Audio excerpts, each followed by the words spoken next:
నువ్వు భక్తితో ఉండడం అంటే చక్కగా ప్రదక్షిణం చెయ్యి. ఒక్క పువ్వు పట్టుకెళ్ళి పరమభక్తితో ఈశ్వరుడికి సమర్పణం చెయ్యి. పరమభక్తితో 2 చేతులు జోడించి ఆయనకి నమస్కరించు. నతిపిహి అంటే నేను నమస్కారం చేస్తే నువ్వు లొంగుతావని నమ్మకం పోయింది. నుతిభిహి నిన్ను స్తోత్రం చేస్తే లొంగుతావని నేను అనుకోవట్లేదు. తమీశ పూజా విధిభిహి ఏదో నిన్ను పూజ చేసేటటువంటి విధి విధానాలు ఏమున్నాయో ఆ విధి విధానాల్ని చక్కగా పాటించడం చేత నీ యొక్క దర్శనాన్ని పొందవచ్చనేటటువంటి నమ్మకం కూడా నా యందు తగ్గింది. తమీశ పూజా విధిభిః ధ్యాన సమాధిభిర్న తుష్టః ధ్యానము చేత సమాధి చేత నీవు తృప్తి చెందుతావా? నాకు నమ్మకం కలగట్లేదు. వేటి చేత అంటున్నారు? నతిభిః అంటే నమస్కారం, నుతిభిః స్తుతి చేత, త్వమీశ పూజా విధిభిః నిన్ను పూజించడం చేత, ఆ తరువాత ధ్యాన సమాధిభిః ధ్యానం చేసి సమాధిలో ప్రవేశించి భగవద్దర్శనం కొరకు త్రికరణ శుద్ధిగా 3 ఏకమై ఒకటిగా నిలబడ్డంలో నతుష్టః ఈ ప్రయత్నాల వేటి చేత కూడా నీవు తృప్తి చెందావు అని నేను అనుకోవట్లేదు. కానీ నీకు సంబంధించినటువంటి కొన్ని వృత్తాంతాలు ఉన్నాయి.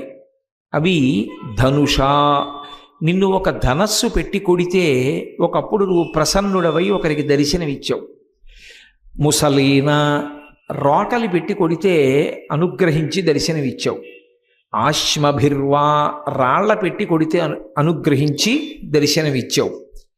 కాబట్టి ఇప్పుడు నేను మొట్టమొదట చెప్పినటువంటివి చేసి నీ యొక్క తృప్తిని పొందడమా, లేదు ఈ వెనక చెప్పినటువంటి 3 ధనస్సుతో కొట్టడం, రోకలితో కొట్టడం, రాళ్లతో కొట్టడం ఇటువంటివి చేసి నీ అనుగ్రహాన్ని పొందడమా?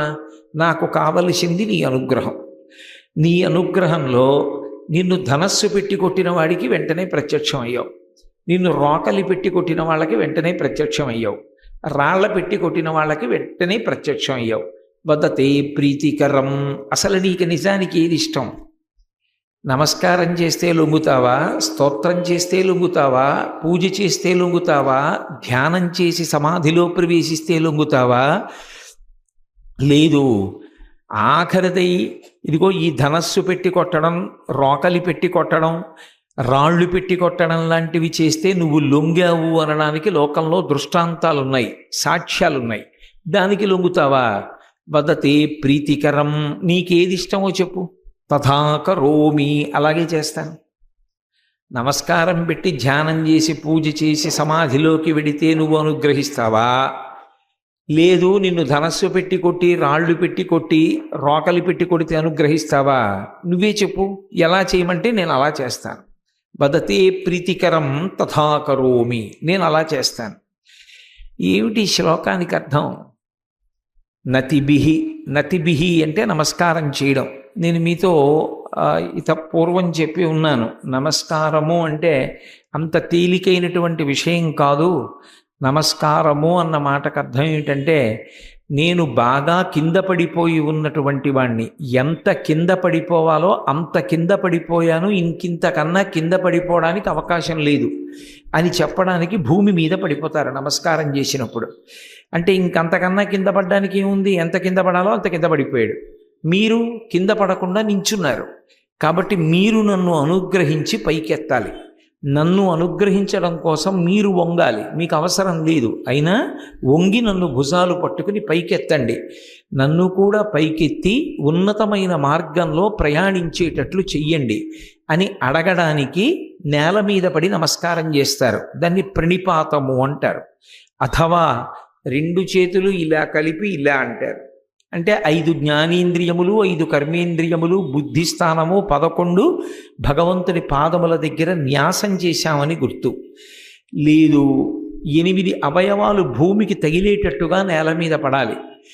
ఉరసా శిరసా దృష్ట్వా మనసా వచసా తథా పద్భ్యాం కరాభ్యాం కర్ణాభ్యాం ప్రణామోష్టాంగముచ్యతే అని చెవులు, కళ్ళు, అలాగే తల, గుండెలు, కాళ్ళు, చేతులు ఇవన్నీ భూమికి తగిలేటట్టుగా నమస్కారం చెయ్యాలి.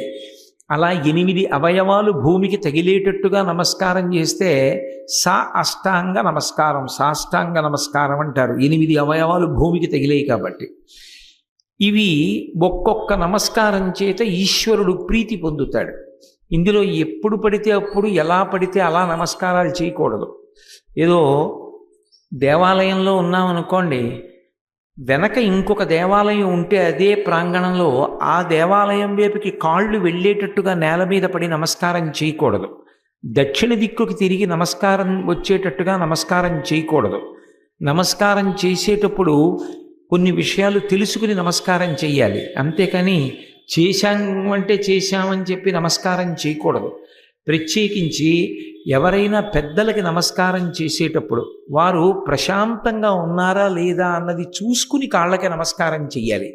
అంతేకాని ఆయన నడిచి వెళ్ళిపోతుంటే కాళ్ళకి నమస్కారం పెట్టారనుకోండి, చేతులు అడ్డు తగిలి ఆయన కింద పడిపోతాడు. అది నమస్కారం చేయడమా, ఆయన బాధ పెట్టడమా?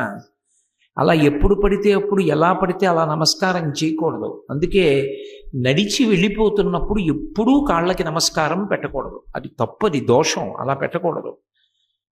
నడిచి వెళ్ళిపోతున్నప్పుడు ఒక్కటే నమస్కారం, లేచి నిలబడి ఇలా నమస్కారం చేస్తే చాలు. అంతేకాని కాళ్ళకి నమస్కారం చేసే ప్రయత్నం చేయకూడదు. కాళ్ళు అసలు ముట్టుకోకూడదు.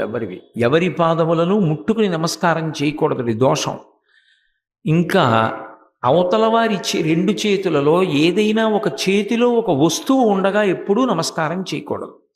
ఎందుచేతనంటే వారు ఆశీర్వచనం చేయడానికి కానీ వారు తిరిగి నమస్కారం చేయడానికి కానీ అవకాశం ఉండదు.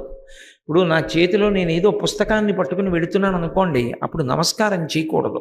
ఎందుకంటే నేను ఆశీర్వచనం చేద్దామంటే ఇలా చెయ్యెత్తడం కుదరదు, లేదా నేను ప్రతి నమస్కారం చేయడం కుదరదు. ఏదైనా జలపాత్ర, నీటి పాత్రని కానీ, పాలు కానీ, పువ్వులు కానీ, టెంకాయ కానీ ఇలాంటివి ఏవైనా పట్టుకుని వెడుతున్నప్పుడు నమస్కారం చేయకూడదు. మౌనంగా నిలబడితే చాలు, నమస్కారం చేసినట్టే. నమస్కారం చేయడం ఎప్పుడు ఎక్కడ ఎలా చెయ్యాలో అలా తెలిసి చెయ్యాలి. అలా చేయకపోతే ఒక్కొక్కసారి అది ఉపద్రవానికి కారణమవుతుంది ఆ నమస్కారం. అంతేకాని ఏదో నమస్కారం చేశామంటే నమస్కారం చేసేసామని చెప్పి అక్కర్లేని విషయాలు జోలికి వెళ్ళారనుకోండి, అవి ఇబ్బందులు తీసుకొస్తాయి. నేను మీతో ఒక విషయం చెప్పాలంటే, పరమధర్మాన్ని పాటించేటటువంటి సన్యాసులు అంటే ఎటువంటి సన్యాసులు అంటే, నేను ఇవాళ రేపు సందుకోడు కనబడుతున్న సన్యాసుల గురించి నేను చెప్పట్లేదు. కంచికామకోటి పీఠాధిపత్యం వహించిన మహాపురుషులు చంద్రశేఖరేంద్ర సరస్వతి మహాస్వామి లాంటి సన్యాసులైతే మనం నమస్కారం చేసినప్పుడు పొరపాటున మన చెయ్యి వాళ్ళ పాదానికి తగిలితే ఇక వాళ్ళు ఆ రోజున భిక్ష చేయరు, భిక్ష విడిచిపెట్టేస్తారు. ఎందుకు విడిచిపెడతారు అంటే దానికి ఒక కారణం ఉంది. మనం ఏదో ముట్టుకున్నామని కాదు, అలా మనం ముట్టుకున్న కారణానికి మన శక్తి క్షీణించిపోతుంది. బాగా శక్తివంతమైన దాని ముందు నిలబడ్డామనుకోండి, అది మన శక్తిని లాక్కుంటుంది. నేను ఇప్పుడు ఆ దీపాల వంక కళ్ళెత్తి చూశాననుకోండి, బాగా ఒక్క కొద్ది నిమిషాలకి నాకు కళ్ళు సరిగ్గా కనపడవు, చీకటిగా అయిపోతుంది. ఎందుకంటే దాని కాంతి ముందు నా కంటి కాంతి సరిపోదు. ఈ కాంతి నా కాంతి లాగేస్తుంది. లాగేస్తే కళ్ళు చీకటిగా అవుతాయి. అలాగే మహా ఉపాసన కలిగినటువంటి వారి పాదాన్ని ముట్టుకుంటే ఆ రోజు మనం చేసినటువంటి ఉపాసన వాళ్ళు లాగుతారు. ఆ శక్తి వాళ్ళ పాదాలకు ఉంటుంది, అవి లాక్కుంటారు. అవతలవాడి అనుష్ఠాన బలం పోయింది కాబట్టి ఆ రోజుది ఆయన లాగేశారు కాబట్టి ఆయనేం కావాలని తీసుకోలేదు, ముట్టుకున్నది మనం. ముట్టుకోవడం వల్ల మన శక్తి క్షీణించింది కాబట్టి దానికి పరిహారంగా వాళ్ళు ఆ రోజున భిక్ష మానేస్తారు. ఆయన భిక్ష మానేశారనుకోండి, ఆ శరీరం నీరసపడినటువంటి పాపం మళ్ళీ మన ఖాతాలోకి వస్తుంది. అందుకే ఎప్పుడు పడితే అక్కడ, ఎక్కడ పడితే అక్కడ, ఎలా పడితే అలా నమస్కారాలు చేయకూడదు. నమస్కారం చెయ్యడం అనేటటువంటిది పెద్ద శాస్త్రం. ఎలా నమస్కారం చెయ్యాలి, ఎప్పుడు నమస్కారం చెయ్యాలి తెలుసుకోవాలి. పొరపాటున కూడా ఆడవాళ్ళు నేల మీద బోర్లా పడుకుని నమస్కారం చేయకూడదు. పంచాంగ నమస్కారం అని వాళ్ళ వక్షస్థలం కానీ క్రింది భాగం కానీ భూమికి తగలడానికి వీల్లేదు. తగలకుండా మోచేతుల మీద వంగి తల ఒక్కటే ఆంచి నమస్కారం చెయ్యాలి తప్ప శరీరం అంతా పురుషుడిది తగిలినట్టుగా నేలకి తగలకూడదు ఆడదాంది. ఎందుకు తగలకూడదు అంటే ఒకటే కారణం, భగవంతుడంతటి వాడు ఎంత గౌరవించాడంటే ఈ సమస్త సృష్టి స్త్రీ యొక్క శరీరం క్రింది భాగంలోంచి వస్తోంది. వచ్చినటువంటి సృష్టి ఎందుకు నిలబడుతోంది అంటే శరీరము యొక్క పైభాగంలో ఉన్నటువంటి స్తనముల చేత పోషింపబడుతోంది. అందుకుని స్థితికర్త. ఏ రెండు అవయవముల చేత సృష్టి జరిగి సృష్టి పోషింపబడుతోందో ఆ రెండూ నా ముందు భూమికి తగలక్కర్లేదని పరమేశ్వరుడు అభయం ఇచ్చాడు స్త్రీలకి, అంత గౌరవించాడు. అందుకే పంచాంగ నమస్కారం చెయ్యాలి తప్ప నేల మీద పడి నమస్కారం చేయకూడదు ఆడవాళ్ళు. ఒక్కొక్క నమస్కారం చేసేటప్పుడు ఒక్కొక్క విధానం ఉంటుంది. అంతే తప్ప ఏదో నమస్కారం అంటే నమస్కారం చేసేసాం కదండి అని నమస్కారం చేయకూడదు. నమస్కారం చెయ్యడానికి అంత జాగ్రత్తగా విధిని అనుసరించి నమస్కారం చెయ్యాలి. అందున శివలింగం దగ్గరికి వెళ్ళి కూర్చున్నారనుకోండి, మామూలుగా కరచరణాదులతో ఉన్నటువంటి మూర్తికి నమస్కారం చేస్తే ఆ మూర్తి తూర్పునో దేన్నో చూస్తూ ఉంటుంది. మనకి తేలిక, ఏదో ఎటో ఒకటి చూస్తూ ఉంటుంది కాబట్టి మనం అటు కానీ ఇటు కానీ నించుని నమస్కారం చెయ్యొచ్చు. శివలింగం దగ్గరికి వెళ్ళేటప్పటికి శివలింగం ఎటు చూస్తోంది? మీరు ఎక్కడ విభూతి పెట్టి బొట్టు పెడితే అక్కడ చూస్తోంది. అది ద్వారం ఉన్న వైపే చూస్తోందని చెప్పకూడదు. శివలింగం ద్వారం అటు ఉందనుకోండి, నేను ఇప్పుడు శివాలయంలో దర్శనం చేసుకొచ్చాను, ఆ శివలింగం అటువైపుకి చూస్తోంది. ద్వారం వైపుకి విభూతి పెట్టి బొట్టు పెడితే అటు చూస్తోంది. నేను కూర్చుని నాకు ఎదురుగుండా విభూతి పెట్టి బొట్టు పెట్టాను అనుకోండి, నన్ను చూస్తుంది. అటు విభూతి పెట్టి బొట్టు పెట్టామనుకోండి, అటు చూస్తుంది. వెనక్కి విభూతి పెట్టి బొట్టు పెడితే వెనక్కి చూస్తుంది. పైన విభూతి పెట్టి బొట్టు పెడితే పైకి చూస్తుంది. ఎప్పుడూ 5 వైపులు చూస్తుంది శివలింగం. సద్యోజాత అఘోర తత్పురుష వామదేవ ఈశానములని 5 ముఖాలతో చూస్తుంటుంది. 5 ముఖాలతో చూసేటటువంటి శివలింగానికి నువ్వెటు తిరిగి నమస్కారం చేయాలి? అందుకే శివలింగం దగ్గరికి వెళ్ళి కూర్చున్నప్పుడు మనం ఎటు కూర్చున్నామన్న దాంతో సంబంధం ఉండదు. తూర్పు ఎటో చూసుకుని అటువైపుకి తిరిగి నమస్కారం చేసి పూజ ప్రారంభించాలి. నేను ఇలా కూర్చున్నాను అనుకోండి, శివలింగం ఇలా మధ్యలో ఉంటే, ఒకవేళ తూర్పు ఇటు అనుకోండి, నేను ఇటు తిరిగి నమస్కారం చేసి శివలింగానికి పూజో అభిషేకమో మొదలు పెట్టుకోవాలి. అంతేకాని నేను ఇక్కడ కూర్చున్నాను కదా అలా ఎదురుగుండా నమస్కారం పెట్టేయకూడదు. నమస్కారం పెట్టేటప్పుడు అంజలిం ప్రాముఖకుర్వన్ పవనాయ ఆత్మయోనయే తతో హివృతే గంతుం దక్షిణో దక్షిణాం దిశం అంటారు రామాయణం సుందరకాండలో. హనుమ దక్షిణ దిక్కుకు వెడుతున్నా తూర్పు దిక్కుకు తిరిగి నమస్కారం చేశారు. నమస్కారము అనేటటువంటిది జాగ్రత్తగా తెలుసుకుని చెయ్యాలి. ఎక్కడైనా సరే దేవాలయానికి వెళ్ళినప్పుడు మూర్తికి అభిముఖంగా నిలబడి నమస్కారం చేయకూడదు. ఎదురుగుండా నిలబడి నమస్కారం చేశారనుకోండి, మీ తేజస్సు లాక్కుంటుంది.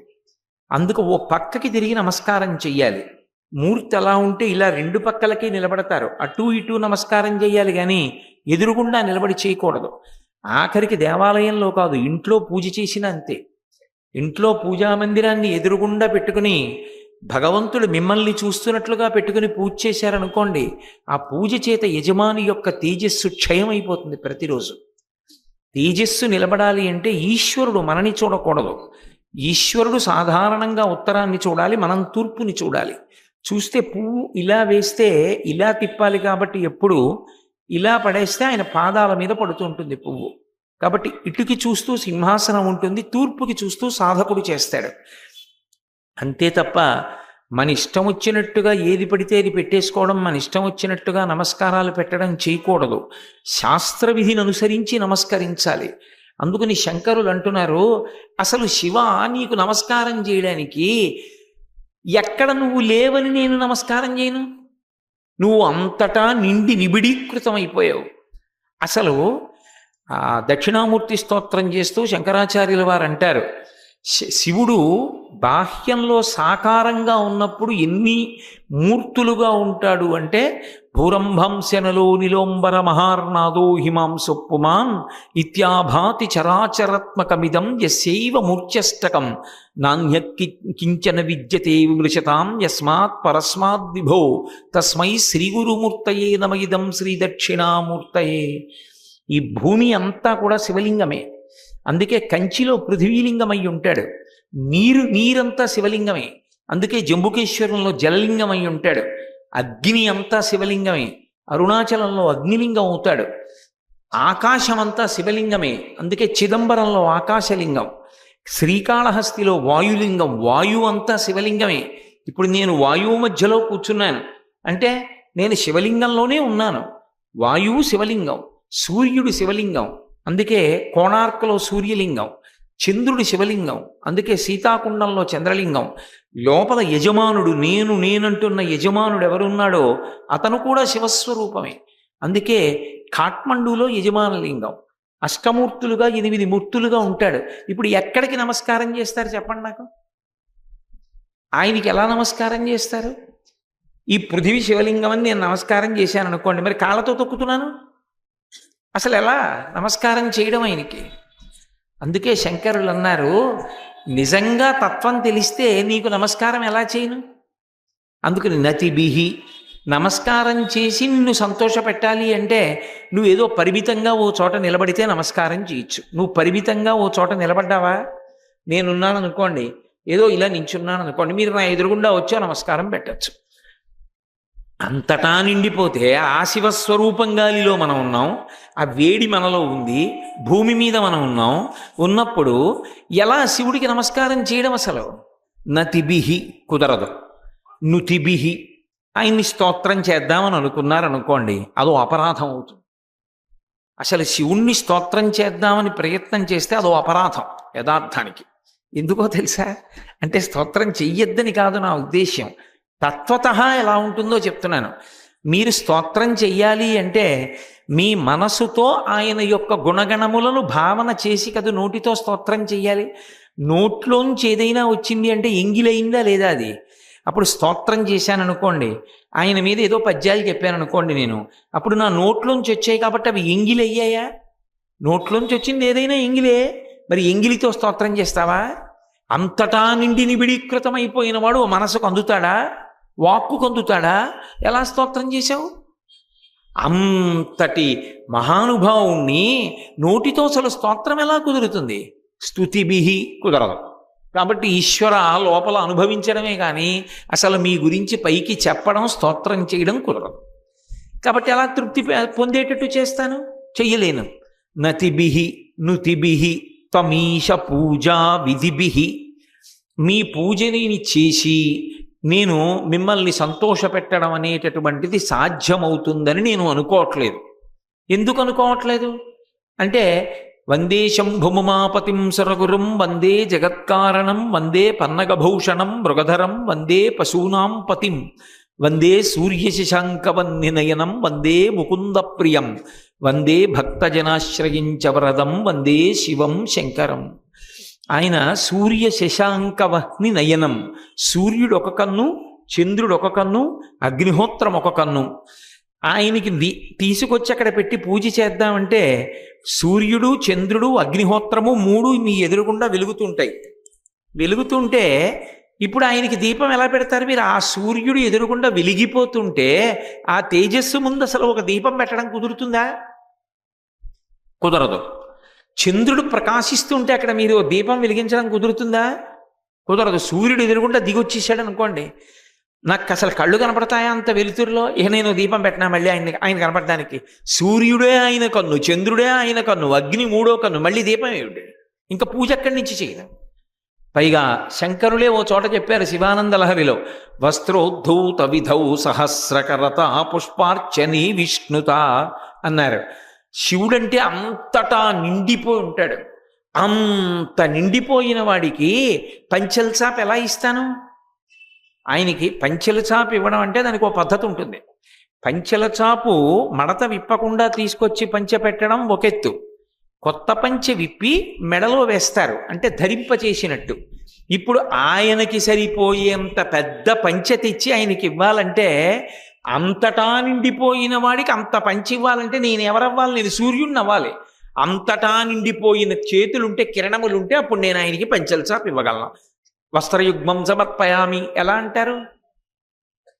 ఆయనకి నీళ్ళు అసలు ఎలా పోస్తారు అంత నిండిపోయినటువంటి వాడికి? కాబట్టి పూజా విధిభిహి ఆయనకి స్తోత్రం చేయడం కుదరదు. నమస్కారం చేయడం కుదరదు, పూజా విధిభి పూజ చేయడం కుదరదు, పోని ధ్యాన సమాధిభిర్న తుష్ట. ఆయన్ని ధ్యానం చేద్దామంటే ధ్యానం చేసేటప్పుడు ఏదో ఒక రూపం ఉండాలి. ఒక రూపం ఉందనుకోండి, అప్పుడు ఇదండి శివుడి రూపం, అలా ధ్యానం చేయండి అంటాం. కోటేశ్వరరావు గారు అలా, కోటేశ్వరరావు అంటే ఇలా ఉంటాడు అని మీకు తెలుసు అనుకోండి. ఓసారి నన్ను చూశారనుకోండి, నేను ఈ బట్టలతో లేకుండా ప్యాంటు షర్టు వేసుకుని అలా వెళ్ళిపోతున్నా సరే, అదిగోనండి ఆయనే కోటేశ్వరరావు అంటారు మీరు. నేను 63 రూపాయలతో తిరుగుతూ ఉంటాను అనుకోండి, మీరు ఎలా చెప్తారు? వీడే కోటేశ్వరరావుని ఎలా చెప్తారు మీరు? కుదురుతుందా? అందులో ఎవడు కోటేశ్వరరావు? పరమేశ్వరుడికి 63 లీలామూర్తులు ఉన్నాయి. పైగా అంతటా వ్యాపించినవాడు. ఎలా ఇప్పుడు ఆయన్ని మనసులో ఎలా ధ్యానం చేస్తావు? కాబట్టి ధ్యానానికి లొంగుతాడా? లొంగడు. మరి ధ్యానానికి లొంగనప్పుడు సమాధిలో ఎలా ప్రవేశిస్తావు అసలు? కాబట్టి ధ్యాన సమాధిభిర్న తుష్ట. మిమ్మల్ని వేటి చేత సంతృప్తి పడేటట్టు చెయ్యడం సాధ్యం కాలేదు. అలా చేసి మీరు ప్రత్యక్షం అయ్యేటట్టు, మీ దర్శనం అయ్యేటట్టు చెయ్యడం సాధ్యం కాదు. ఎందుకని? భగవంతుడి విషయంలో భగవంతుని యొక్క దర్శనం ఎందుకు లభిస్తుందంటే భగవంతుడు ప్రీతి పొందితే లభిస్తుంది తప్ప భగవంతుని ప్రీతి లేకుండా ఇది చేస్తే ఈశ్వర దర్శనం అవుతుందని లేదు శాస్త్రం. ఎక్కడా మార్గం లేదలా. ఏదో మీరు చూడండి, లౌకికంగా కూడా ఇప్పుడు నన్ను చూడాలి అని మీరు అనుకున్నారనుకోండి, నేను ఎక్కడుంటానో మీకు తెలియచ్చు. మీరు కాకినాడలో వెతుక్కుంటూ మా ఇంటికి రావచ్చు, తలుపు కొట్టచ్చు, అక్కడ వరకు చేయగలరు. నేను దర్శనం ఇవ్వడం, మీరు నన్ను దర్శనం చేస్తారా, నేను దర్శనం ఇస్తానా? నా ఇష్టం మీద ఆధారపడి ఉంటుంది. మీరు వచ్చి తలుపు కొట్టినప్పుడు నేను ఇంకొక పనిలో నిమగ్నం అయి ఉన్నాను అనుకోండి, ఇప్పుడు చూడడం కుదరదు, ఇవాళ రేపు రమ్మను, ఇవాళ చూడడం కుదరదు అన్నాను అనుకోండి, మీకు నేను ఎక్కడుంటానో తెలిసి ఉన్నంత మాత్రం చేత నా దర్శనం అవుతుందా? అవదు. భగవంతుడి గురించి పూజ, సమాధి, ధ్యానము, దేవాలయ దర్శనము ఇన్ని మార్గాలు చెప్పినా ఆ మార్గంలో వెళ్ళినంత మాత్రాన దర్శనం అయిపోదు. ఆయన ప్రీతి పొందితే దర్శనం అవుతుంది. ఉదాహరణకి, నిజంగా నేను ఏదో ముఖ్యమైన పనిలో ఉన్నాను, మీరు వచ్చారు, మీ కంఠం వినబడింది, అయ్యా చాలా పనిలో ఉన్నారండి, ఇవాళ ఎవరిని చూడనన్నారని చెప్పింది నా భార్య. మీ కంఠం వినబడింది, ఆగాగాగాగాగు ఆయన, అయ్యయ్యో చాలా ప్రీతే నాకు, ఆయనంటే చాలా కష్టపడతాడు, మహానుభావుడు, మంచి భక్తి తత్పరుడు, ఉండమను అని గబగబా బయటకు వచ్చాను. బాగున్నారా, కులాసాయ, మంచినీళ్ళు తాగుతారా, ఏమిటి ఇలా వచ్చారు? ఏమనుకోకండి, కూర్చోబెట్టి మాట్లాడలేదని, చాలా ముఖ్యమైన పనిలో ఉన్నాను. ఏమన్నా ముఖ్యమైన పనే? ఏమి లేదండి, ఊరు వచ్చాను, ఒకసారి మిమ్మల్ని చూసేడదామని వచ్చాను, శుభం భూయా, చాలా సంతోషం, ఏమనుకోకండి, ఇంతకన్నా మాట్లాడలేదని. నేను పనిలో ఉన్నానని లోపలికి వెళ్ళిపోతాను. ప్రీతితో బయటికి వచ్చి ఓసారి నేను కనపడాలి అంటే కారణం ఏదే ఉంటుంది? నాకు మీ పట్ల ప్రీతి ఉండాలి, ప్రేమ ఉంటే కనపడతాను. లేనప్పుడు వచ్చినంత మాత్రం చేత కనపడతానని నమ్మకం ఏమైనా ఉందా? లేదు. సాధారణమైన వ్యక్తిని నా విషయంలోనే అలా ఉంటే పరమేశ్వరుడి యొక్క దర్శనం పొందాలంటే పరమేశ్వరుడి ప్రీతి కారణమై ఉంటుంది. అరే వీడికి నేను కనపడాలరా అనుకుంటే కనపడతాడు, అంతేగాని నేను ఇది చేస్తే కనపడాలని ఉంది ఏమిటి ఎక్కడైనా? లేదు శాస్త్రంలో. లేనప్పుడు నిన్ను ధ్యానమునందు అనుభవించి సమాధిలోకి వెళ్ళడం ఎలా కుదురుతుంది? నా తుష్ట, నిన్ను అలా తృప్తిపరచడం సాధ్యం కాదు. కానీ విచిత్రం ఏమిటంటే వీటి చేత తృప్తిపరిచారు అని చెప్పి ఎక్కడా సాక్ష్యాలు లేవు, కానీ కొన్ని విషయాల్లో నువ్వు దొరికావని సాక్ష్యాలున్నాయి. ఎప్పుడు? ధనుష, ఒక ఆయన ధనస్సు పెట్టి కొడితే నువ్వు ఎదురుగుండా ప్రత్యక్షం అయ్యావు. ఇది శంకరాచార్యుల ఆ శ్లోకం చాలా జాగ్రత్తగా అన్వయం చేసుకోవాలి. ధనుష, ధనస్సు పెట్టి కొట్టావు, కొడితే నువ్వు వెంటనే ప్రీతి చెంది ఎదురుగుండా కనపడి దర్శనమిచ్చావు. కాబట్టి నన్ను కూడా అలా కొట్టమంటావా, కనపడతావా అని అడుగుతున్నారు. వదతే ప్రీతికరం, మరి ధనస్సు పెట్టి కొడితే కనపడ్డావుగా ఒక ఆయనకి, నన్ను కూడా అలా ధనస్సు పెట్టి కొట్టమంటావా, కనపడతావా అని అడుగుతున్నారు. ధనస్సు పెట్టి కొడితే కనపడ్డాడు అని ఎక్కడుంది? శంకరాచార్యులు వారు ఎక్కడన్నా చెప్పారా? ఎక్కడుందో, ఎవరికి కనపడ్డాడో ఏమైనా చెప్పారా? ఏమీ చెప్పలేదు. ధనుష, ఒక ఆయన ధనస్సు పెట్టి కొడితే కనపడ్డావు. ముసలీన, రోకలి పెట్టి కొడితే కనపడ్డావు. ఆశ్మభిర్వా, రాళ్ళు పెట్టి కొడితే కనపడ్డావు. నన్ను అలా చేయమంటావా అని అడిగారు. ఇప్పుడు ధనుష, ధనస్సు పెట్టి ఎవరు కొట్టారండి శివుణ్ణి అని అనుమానం వచ్చింది అనుకోండి, మీకు నిజంగా దాని గురించి తెలుసుకోవాలన్న కుతూహలం కలిగింది అనుకోండి, ఈ మూడు గుర్తుపెట్టుకొని ధనస్సుతో ఎవరు కొట్టారు, ఎవరికి ప్రత్యక్షం అయ్యాడు, రోకటితో ఎవరు కొట్టారు, ఎవరికి ప్రత్యక్షం అయ్యాడు, రాళ్లతో ఎవరు కొట్టారు, ఎవరికి ప్రత్యక్షం అయ్యాడు, ఇది తెలుసుకోవాలనేటటువంటి జిజ్ఞాసతో అనేక పుస్తకాలు పరిశీలించడం, పెద్దలు కనపడినప్పుడు అయ్యా శివానందలహరి శ్లోకంలో శంకరాచార్యులు వారు అలా ఇచ్చారు కదా, రాళ్ల పెట్టి ఎవరు కొట్టారండి, రాళ్ళు పెట్టి కొడితే ఎప్పుడు ప్రత్యక్షం అయ్యాడండి, రోకలి పెట్టి ఎవరు కొట్టారండి, రోకలి పెట్టి కొడితే ఎప్పుడు ప్రత్యక్షం అయ్యాడండి, మీకేమైనా తెలిస్తే ఒక్క చెప్పగలరా మహాప్రభో, నేను అర్హుణ్ణి అనుకుంటే. దాన్ని పరిప్రశ్న అంటారు. ఎప్పుడు పడితే అప్పుడు ఏదో బాకీ ఉన్నట్టు అడగకూడదు, ఆయన ప్రశాంతంగా ఉన్నప్పుడు అడగాలి. అంతేగాని ఉపన్యాసాలకు వెళ్ళినప్పుడు కాగితాలు రాసిస్తూ ఉండడం అటువంటి పనులు చేయకూడదు. పరిప్రశ్నేన సేవయా, తెలుసుకోవాలంటే పరిప్రశ్న చెయ్యాలి. కాబట్టి అయ్యా ఎక్కడండి ఈ విషయాలు ఉన్నాయి అని తెలుసుకోవాలని ఎంతో కుతూహలపడితే ఆఖరికి ఎవరో ఒక ఆయన అయ్యా ఇది ఫలానా చోట ఉంది, ఇదిగో ఈ పుస్తకంలో చదువుకో అని ఇచ్చాడు అనుకోండి, అది చదివినప్పుడు మీకు ఎంత సంతోషంగా ఉంటుంది. దొరికిందిరా అని తెలుసుకోవాలన్న కుతూహలంతో దాన్ని గుర్తు పెట్టుకుని దాని గురించి ఆలోచించి పుస్తకాలు చూసి పెద్దల్ని కలుసుకుని ప్రశ్న చేసి ఇదంతా తపస్సు అవుతుంది. మనతో మనకి తెలియకుండానే తపస్సు చేయించడానికి శంకరాచార్యుల వారు శ్లోకాన్ని అంత అద్భుతంగా ఇచ్చారు. ధనుష, ఒక ఆయన ధనస్సుతో కొట్టాడు. ఎవరు కొట్టారు? అర్జునుడు కొట్టాడు. మహాభారతంలో ఆరణ్య పర్వంలో కిరాతార్జునీయ ఘట్టంలో అర్జునుడు పరమశివుణ్ణి ధనస్సుతో కొడితే ప్రత్యక్షం అయ్యాడు. అర్జునుడు పరమశివుణ్ణి ధనస్సుతో కొట్టవలసిన అగత్యం ఎందుకు ఏర్పడింది అంటే, పాండవులు అరణ్యవాసం చేస్తున్నటువంటి కాలంలో వేదవ్యాస భగవానుడు వచ్చాడు ఒకసారి. మహాత్ములైనటువంటి వారు వచ్చారు అంటే దాని వలన ఏదో ఒక ప్రయోజనం ఉంటుంది. వారంతట వారైనా ఏదో విషయం చెప్తారు. ఒకవేళ వారేమీ చెప్పకుండా వెళ్ళిపోయినా ఎందుకు భగవంతుడు వాళ్ళని ఇంటికి పిలిపిస్తాడంటే, నీకు ఏదో ఒక గొప్ప అభ్యున్నతిని ఇవ్వాలి అనుకుంటే వాళ్ళని ఇంటికి పిలిపిస్తాడు. పిలిపించి ఓ గుక్కెడు మంచినీళ్ళో గుక్కెడు పాలో తాగి వెళ్ళిపోతారు. నన్ను నమ్ముకున్నవాడరా, వాడు వచ్చాడు, వాడిని కూర్చోపెట్టావు, వాడిని క్షేమ సమాచారాలు అడిగావు, వాడిని ఎంతో సంతోషపెట్టావు, వాడికి గుక్కెడు మంచినీళ్ళు ఇచ్చావు, నేను ప్రీతి చెందాను. నన్ను నమ్ముకున్నవాడు వాడు, అందుకని నీకు అభ్యున్నతినిస్తున్నానని అభ్యున్నతినిస్తాడు. అందుకే అభ్యున్నతికి మార్గం ఏది అంటే మహాత్ములు ఇంటికి వచ్చుట. వాళ్ళు ఎందుకు వస్తారు? వాళ్ళకి అదే పని, అస్తమానం వీళ్ళకి తిరుగుతుండడం, తిరగరు. అందుకే భాగవతంలో ఊరకరారు మహాత్ములు వా రథముల ఇండ్ల కడకు వచ్చుటలెల్లన్ కారణము మంగళములకు, మీరొచ్చుట శుభము మాకు నిజము మహాత్మా అంటాడు నందుడు గర్గుణ్ణి ఉద్దేశించి. కాబట్టి వ్యాస భగవానుడు ఎందుకు వస్తాడు పాండవుల దగ్గరికి? ఏదో ఉబుసుపోక కాసేపు కాలక్షేపానికి కబుర్లు చెప్పడానికి రాడాయన. ఆయన వచ్చి ఒక మాట చెప్పాడు. ఏమయ్యా, అరణ్యవాసానికి వచ్చారు, అరణ్యవాసం అయిపోతే అజ్ఞాతవాసం చెయ్యాలి. అజ్ఞాతవాస సమయంలో మీరు తపస్సులు చేసుకోవడం, జపం చేసుకోవడం ఇవన్నీ కుదరవు. ఎందుకంటే మీ జాడ కనిపెట్టడానికి కౌరవులు ప్రయత్నిస్తారు. మీరెక్కడో రహస్యంగా దాక్కోవాలి. ఒక్క అరణ్యవాస కాలంలోనే మీరు జపం చెయ్యగలరు, తపస్సు చేయగలరు. మీకు కలిసి వచ్చింది కాబట్టి. ఒక్కసారి అరణ్యవాసం అజ్ఞాతవాసం అయిపోయాయా, యుద్ధభూమిలో కలుసుకుంటే అవతల పక్కన ఎవరి నుంచి ఉంటారు? భీష్మాచార్యుల వారు, ద్రోణాచార్యుల వారు, కృపాచార్యుల వారు, అశ్వత్థామ, కర్ణుడు, దుర్యోధనుడు, బాహ్లికుడు, ఇంతమంది నిలబడతారు.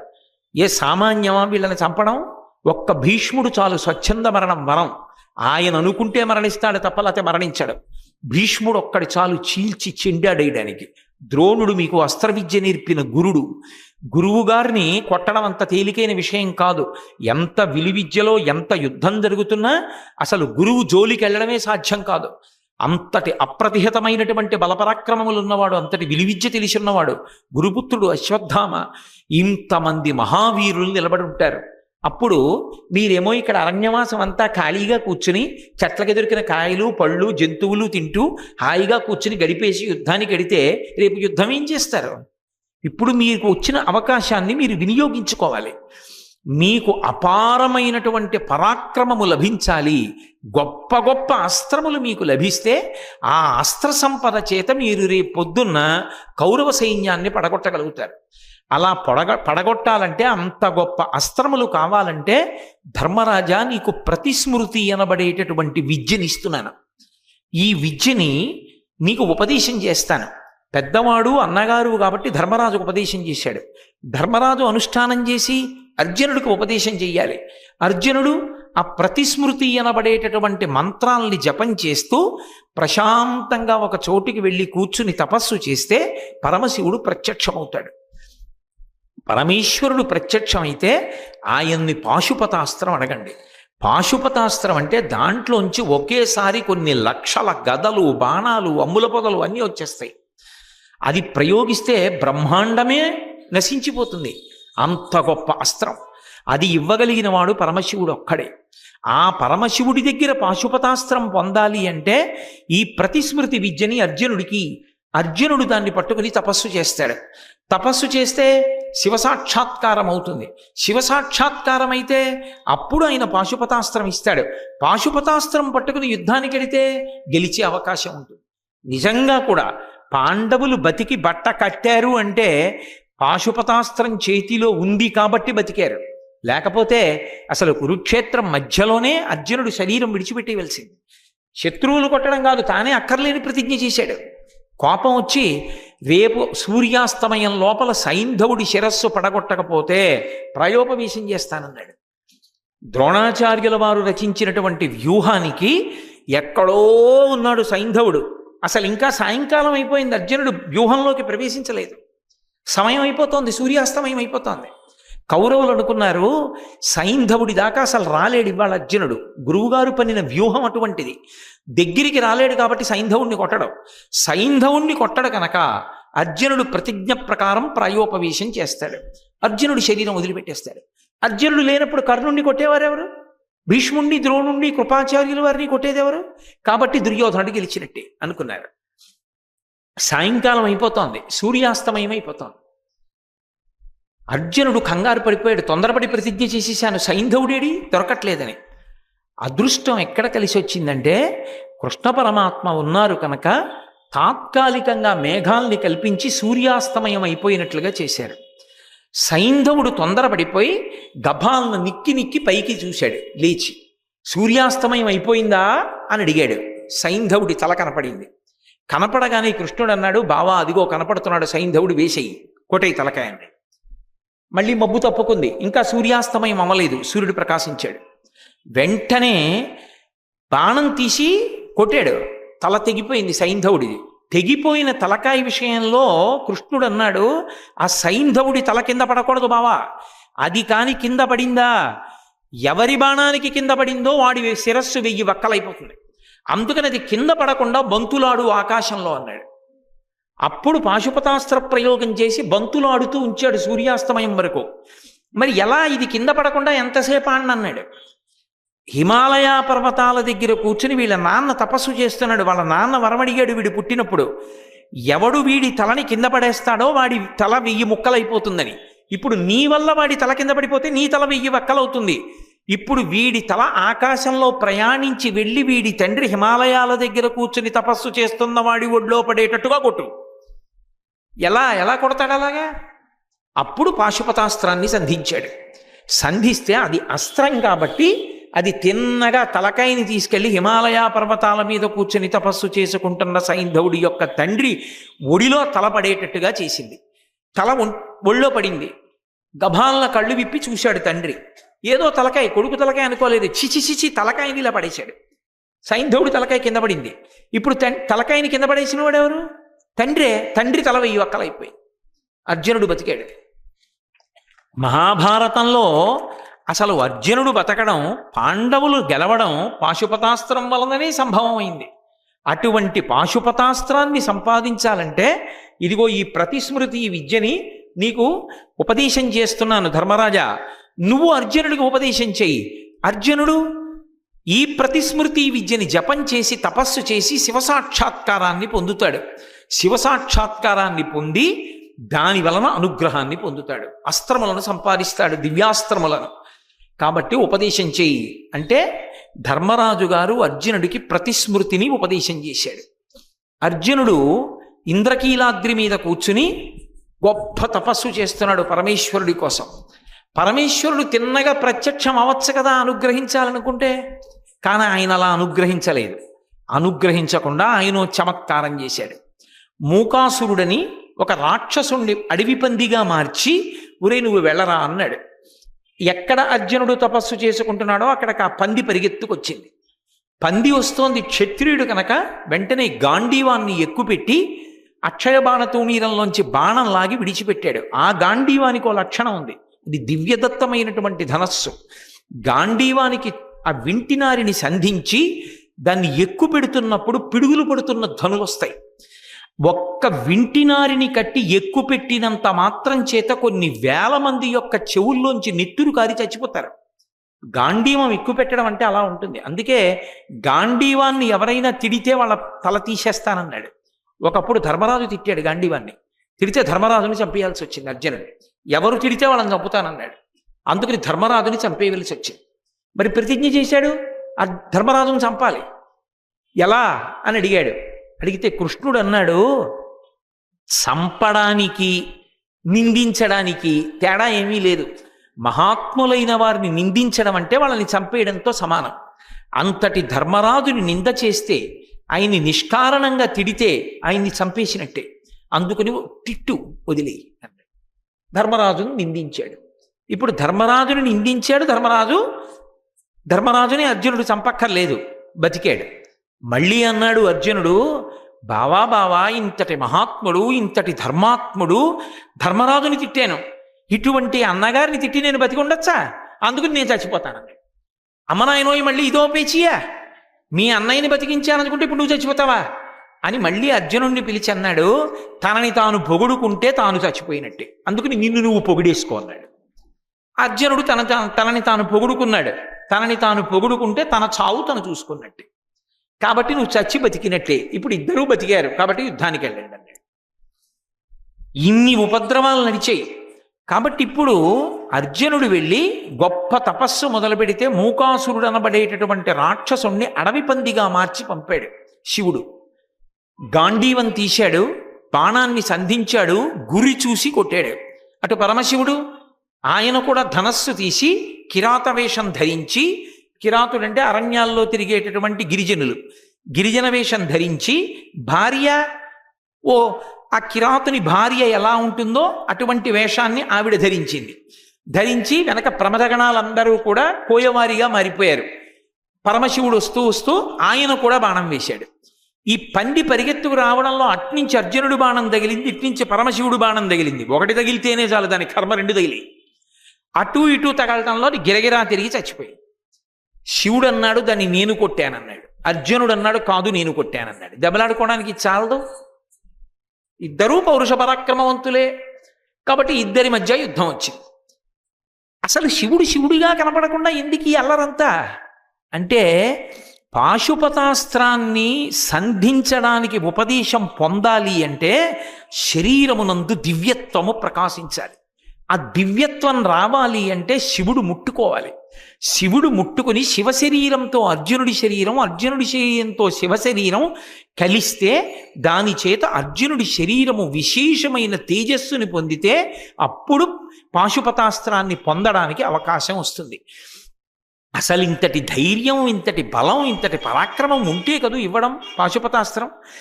అలా నిలబడగలడో లేడో చూద్దాం, అప్పుడు శరీరాలు కలుపుదాం అని శివుడు చిన్న పాచిక వేశాడు. ఇప్పుడు ఆ పందికి ఎప్పుడైతే 2 బాణాలు తగిలాయో నేను కొట్టానని ఇద్దరు యుద్ధానికి బయలుదేరారు. వెంటనే అక్షయబాణ తూణీరంలోంచి బాణాలు తీశాడు, సంధించాడు, విడిచిపెట్టాడు అర్జునుడు. ఎన్ని బాణాలు వేసినా అన్నీ ఆయన శరీరంలోకి వెళ్ళిపోతున్నాయి అంతే. లోపలికి పుచ్చేసుకుంటున్నాడు చక్కగా. ఏదో దాహం వేసిన వాడు మంచినీళ్ళు లోపలికి పుచ్చేసుకుంటున్నాడు బాణాలు.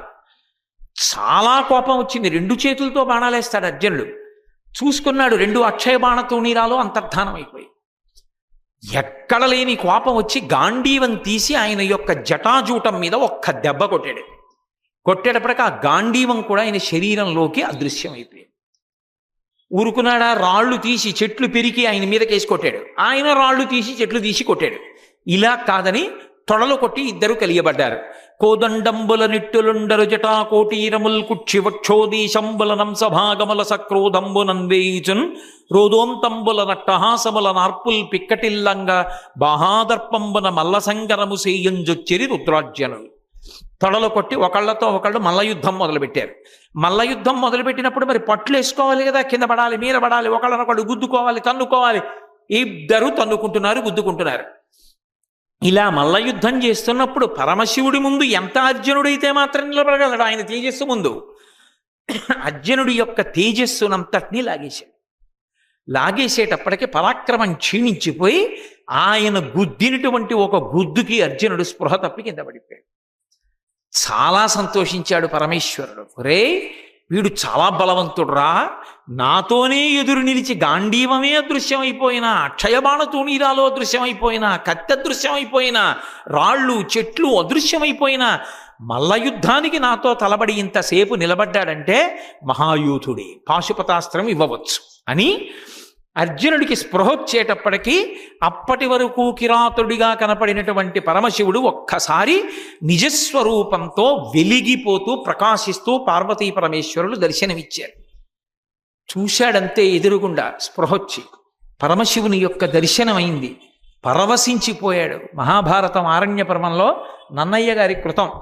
శ్రీకంఠలోకేశ లోకోద్భవస్థాన సంహారకారీ మురారి ప్రియా చంద్రధారీ మహేంద్రాది బృందారకానంద సందోహ సంధాయి పుణ్యస్వరూప విరూపాక్ష దక్షాధ్వరధ్వంసకాదేవ నీదైన తత్వంబు భావించి బుద్ధి ప్రదానంబు కర్మంబు విజ్ఞానమధ్యాత్మ యోగంబు సర్వక్రియాకారణం వంచు నానా ప్రకారంబులన్ బుద్ధిమంతుల్ విచారించుచో నిన్ను భావింతురీశాన సర్వేశ్వర సర్వసర్వజ్ఞ సర్వాత్మక నిర్వికార ప్రభావ భవానీపతి నీవు లోకత్రయీవర్తనంబుల్ మహావాయు ఖాతాజ్ఞ సోమర్కతోయంబులంజేసి సంసార చక్రిక్రియాయంత్రవాహుండ వైతాది దేవాదిదేవా మహాదేవా నిత్యంబు నచ్చంత యోగస్థితి నిర్మల జ్ఞాన దీప ప్రభజ్వాల విధ్వస్త నిస్సార సంసార మాయాంధకారుల్జిత క్రోధ రాగాది దోషుల్ యతీంద్రుల్ యతాత్ముల్ భవత్పాద పంకీరు హద్యాన డిండీర ధారానుభూతిన్ సదా తృప్తులైరవ్యయా భవ్యసేవ్యా భవా భర్గ భట్టారకా భర్గవాగత్స కుత్సాది నానాముని స్తోత్ర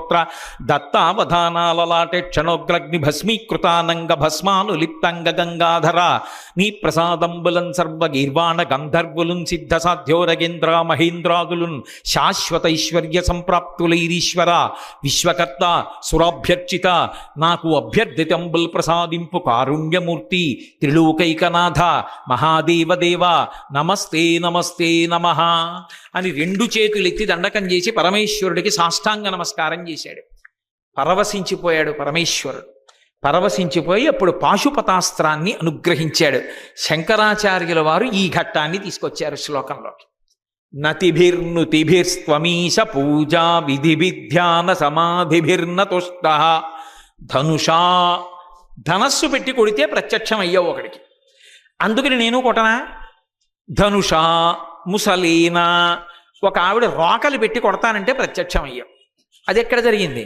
శివమహాభక్త విజయం అని అద్భుతమైనటువంటి గ్రంథం, అందులో చెప్తారు. తమిళ దేశంలో స్థూలముష్ణ అనబడేటటువంటి ఒక గ్రామం. ఆ గ్రామంలో ఆ బ్రాహ్మణి అంటే బ్రాహ్మణుని యొక్క ఇల్లాలిని బ్రాహ్మణి అంటారు. బ్రాహ్మణి వృద్ధురాలు. ఆమె యొక్క పేరు కూడా ఎవరికీ తెలియదు. స్థూలముష్ణ అన్న గ్రామంలో ఉండేది కాబట్టి ముష్ణ బ్రాహ్మణి అనేవారు. ఆవిడకు కొడుకు. ఆవిడికి ఏదో పాపం చాలా కొద్దిగా ఉండేది, ఓ ఇల్లు ఏదో 3 ఎకరాల పొలం ఉండేవి. ఆ పొలానికే కొడుకు 4 ఆవులుంటే తోలుకెళ్ళి వాటిని మేపుతూ ఉండేవాడు, సాయంకాలం తీసుకొస్తూ ఉండేవాడు. ఆవిడ ఓ 10 ఇళ్లల్లో పాచి పని చేసి వడ్లు అవి దంచి వాళ్ళు ఇచ్చినటువంటి వేతనంతో జీవితాన్ని గడుపుతుండేది. మహాశివభక్తి తత్పరురాలు. ఆవిడికి ఎవరైనా విభూతి పుండ్రాలు పెట్టుకుని బొట్టు పెట్టుకుని రుద్రాక్షమాల వేసుకుని కనపడి, అమ్మా నాకు ఇది ఈ తల్లి అని అడిగితే తన శక్తి కాకపోయినా సరే వాళ్ళకి సేవ చేస్తుంది. అంత గొప్ప శివభక్తురాలు. పరమేశ్వరుడు ఆమె యొక్క భక్తిని లోకానికి చాటి చెప్పాలనుకున్నాడు. అనుకుని తనతో పాటే ప్రమదగణాల్లో ఉన్నటువంటి ఒకరిని తన పక్కన ఉండేటటువంటి వేరొక శివభక్తుడైన బ్రాహ్మణుడిగా వేషం కట్టించి తాను పెద్దవాడిగా ఒక శైవుడిగా ఒక శివభక్తుడిగా బ్రాహ్మణుడిగా వేషం కట్టి వెతుక్కుంటూ ఆ స్థూలముష్ణ గ్రామానికి వచ్చాడు. ఏదో ఆవిడ గురించి వెతుక్కుంటున్న వాళ్ళే వచ్చి భోగట్టా చేశాడు అక్కడ ఉన్న ఇళ్ల వాళ్ళని. ఇక్కడ ముష్ణ బ్రాహ్మణి అని ఎవరో వృద్ధ బ్రాహ్మణి ఉందిట. ఆమె శివభక్తులకు అన్నం పెడుతుందట. చాలా ఆకలి మీద ఉన్నాం, అయ్యా ఆవిడ ఇల్లు ఎక్కడా అని అడిగారు. అది గదిగదిగో ఆ కనపడుతున్న పాకలో ఉంటుంది, వెళ్ళమన్నారు. గబగబా వెళ్ళి ఆ పాక దగ్గర నించున్నాడు. ఎక్కడో వడ్లు దంచుకుంటోంది ఆవిడ. వాళ్ళిద్దరినీ చూసింది. అబ్బా పరమశివభక్తులు అని పరుగు పరుగున వచ్చి వాళ్ళకి నమస్కారం చేసింది. అయ్యా చెప్పండి నేనేం చేయగలనని అడిగింది. అమ్మా ఆకలితో కడుపులు నకనకలాడిపోతున్నాయమ్మా, ఎలాగైనా మాకు పట్టాడు అన్నం పెట్టి కడుపు నింపు తల్లి అని అడిగారు. తప్పకుండా పెడతాను, ఇంతకన్నా నాకు అదృష్టం ఏముంటుంది. మధ్యాహ్నం అవుతోంది కాబట్టి మీరు ఏటి దగ్గరికి వెళ్ళి స్నానం చేసి సంధ్యావందనం చేసుకుని రండి. మీరు వచ్చేటప్పటికి నేను వంట చేసి భోజనం సిద్ధం చేస్తానని ఆవిడకున్నటువంటి దాంట్లోనే గబగబా కూరలు తీసుకొచ్చింది. ఆ కూరలు వండింది, పచ్చళ్ళు చేసింది, పాయసం కాచింది, పులుసులు కాచింది, అన్నీ సిద్ధం చేసుకుంది. కుండల్లో పెట్టుకుంది.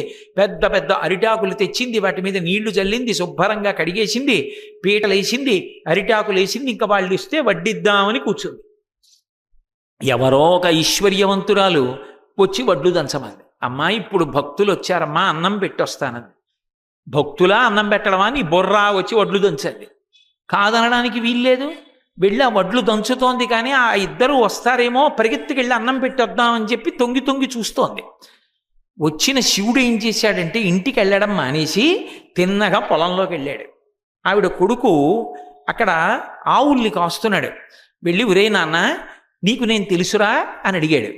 ఏమో నాకు తెలియదండి, నేను ఎప్పుడు చూడలేదు అన్నాడు. నేను నీ మేనమావనరా, నీకు తెలియదులే, నేను దేశాటన వెళ్ళిపోయాను, మీ అమ్మకి స్వయానా తమ్ముణ్ణి నేను.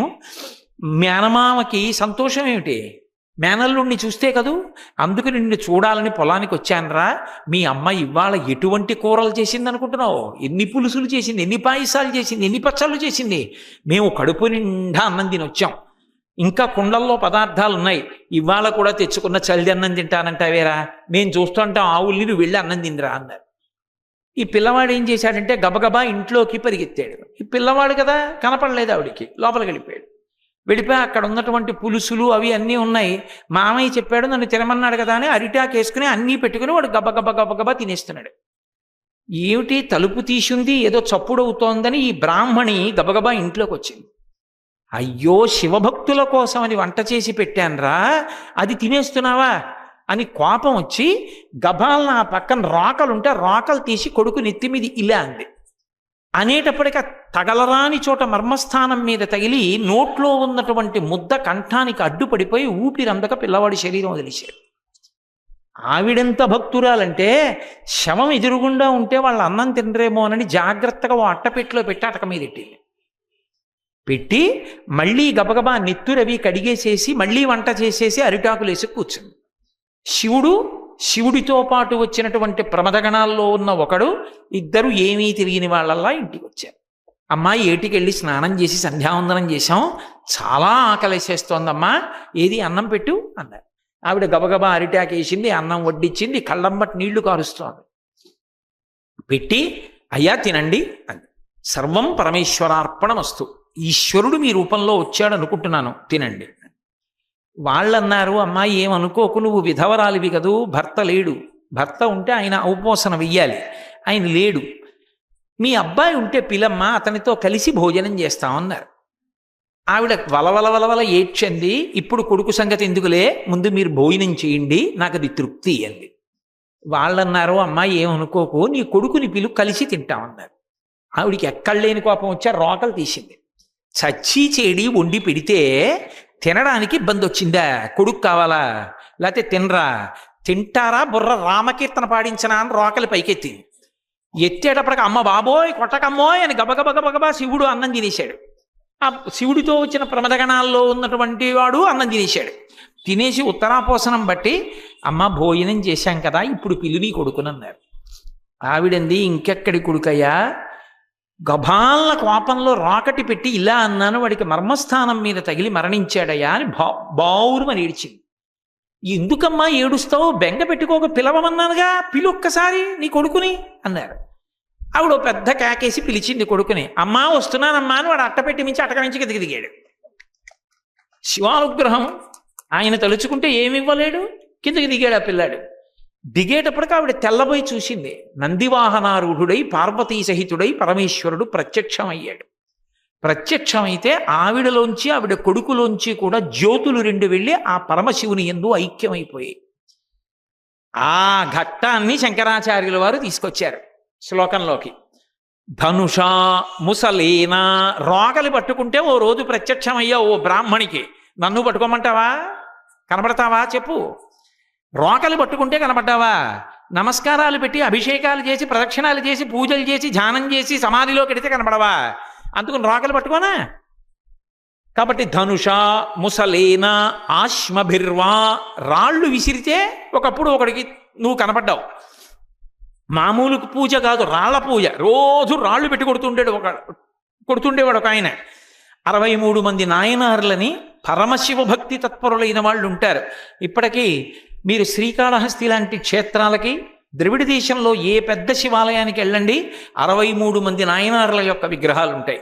ఆంధ్రదేశం ఎంత అన్యాయమైపోయింది అంటే కనీసం శంకరాచార్యుల వారి దేవాలయాలు, శంకరాచార్యుల వారి విగ్రహాలు కూడా మనకు అక్కర్లేదు. కాబట్టి ఆ 63 మంది నాయనార్లలో ఒకడు శాక్య నాయనార్.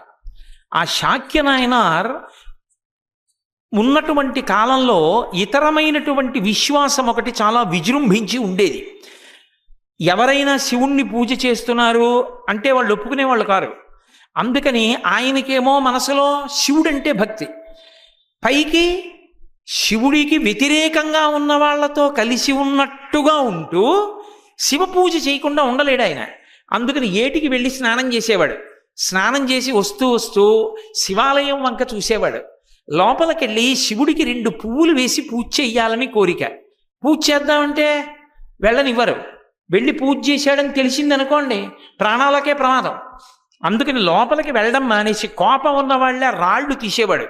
తీసి మనసులో ఓం నిధనపతయే నమః అనుకుని చేతిలో పెద్ద చామంతి పువ్వు ఒకటి పట్టుకుని శివలింగం మీద వేస్తున్నాను అనుకుని ఆ రాయి తీసి శివాలయం మీద వేసేవాడు. మనసులో ఓం నిధనపతయే నమః అనుకునేవాడు.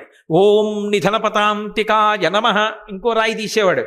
చేతిలో రాయి, మనసులో మల్లెపూల చెండు పట్టుకుని పరమేశ్వరుడి పాదాల మీద వేస్తున్నాను అనుకుని రాయి గుడి మీద వేస్తుండేవాడు. అలా శివనామాలు చెప్తూ ఓం నిధనపతయే నమః, ఓం నిధనపతాంతికాయ నమః, ఓం ఊర్ధ్వాయ నమః, ఓం ఊర్ధ్వలింగాయ నమః అని మనసులో అనుకుంటూ ఉండేవాడు. ఓ రాయి విసురుతుండేవాడు.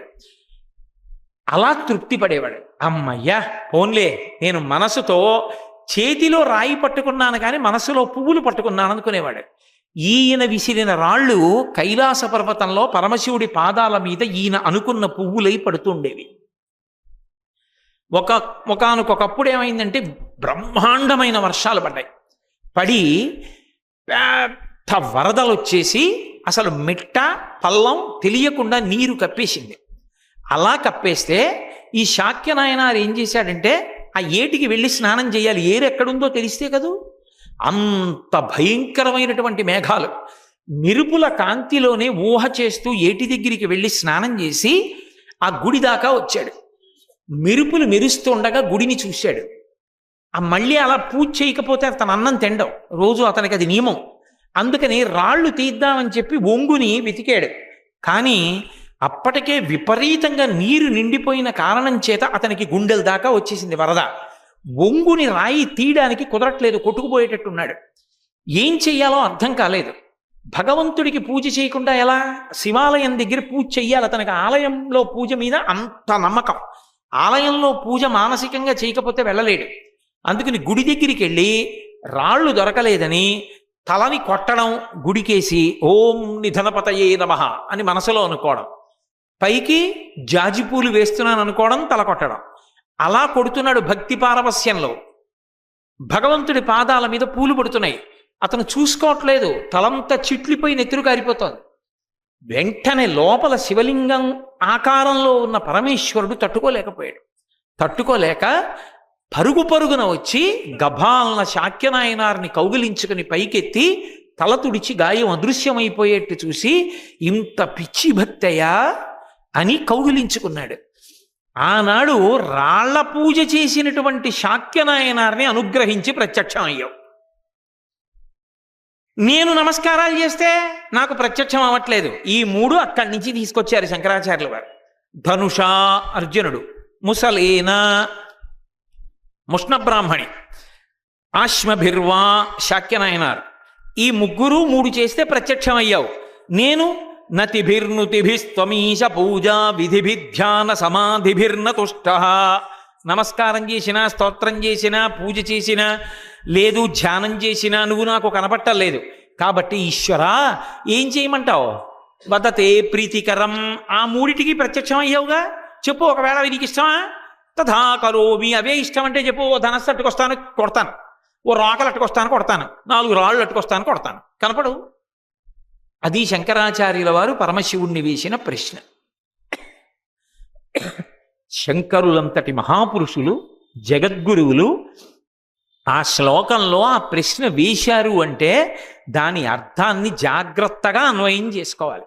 శ్లోకం కింద నుంచి పైకి వెళ్ళారనుకోండి, ఇప్పుడు ధనుషాముషలేన చాస్మభిర్వా వదతే ప్రీతికరం తథా కరోమి వెళ్ళారనుకోండి, భక్తి అనేటటువంటిది గుండెల నిండా ఉండాలి తప్ప అందరూ భక్తి ఉన్నవాళ్ళు ఒకేలా ఈశ్వరుణ్ణి పూజించడం అన్నది సాధ్యం కాదు.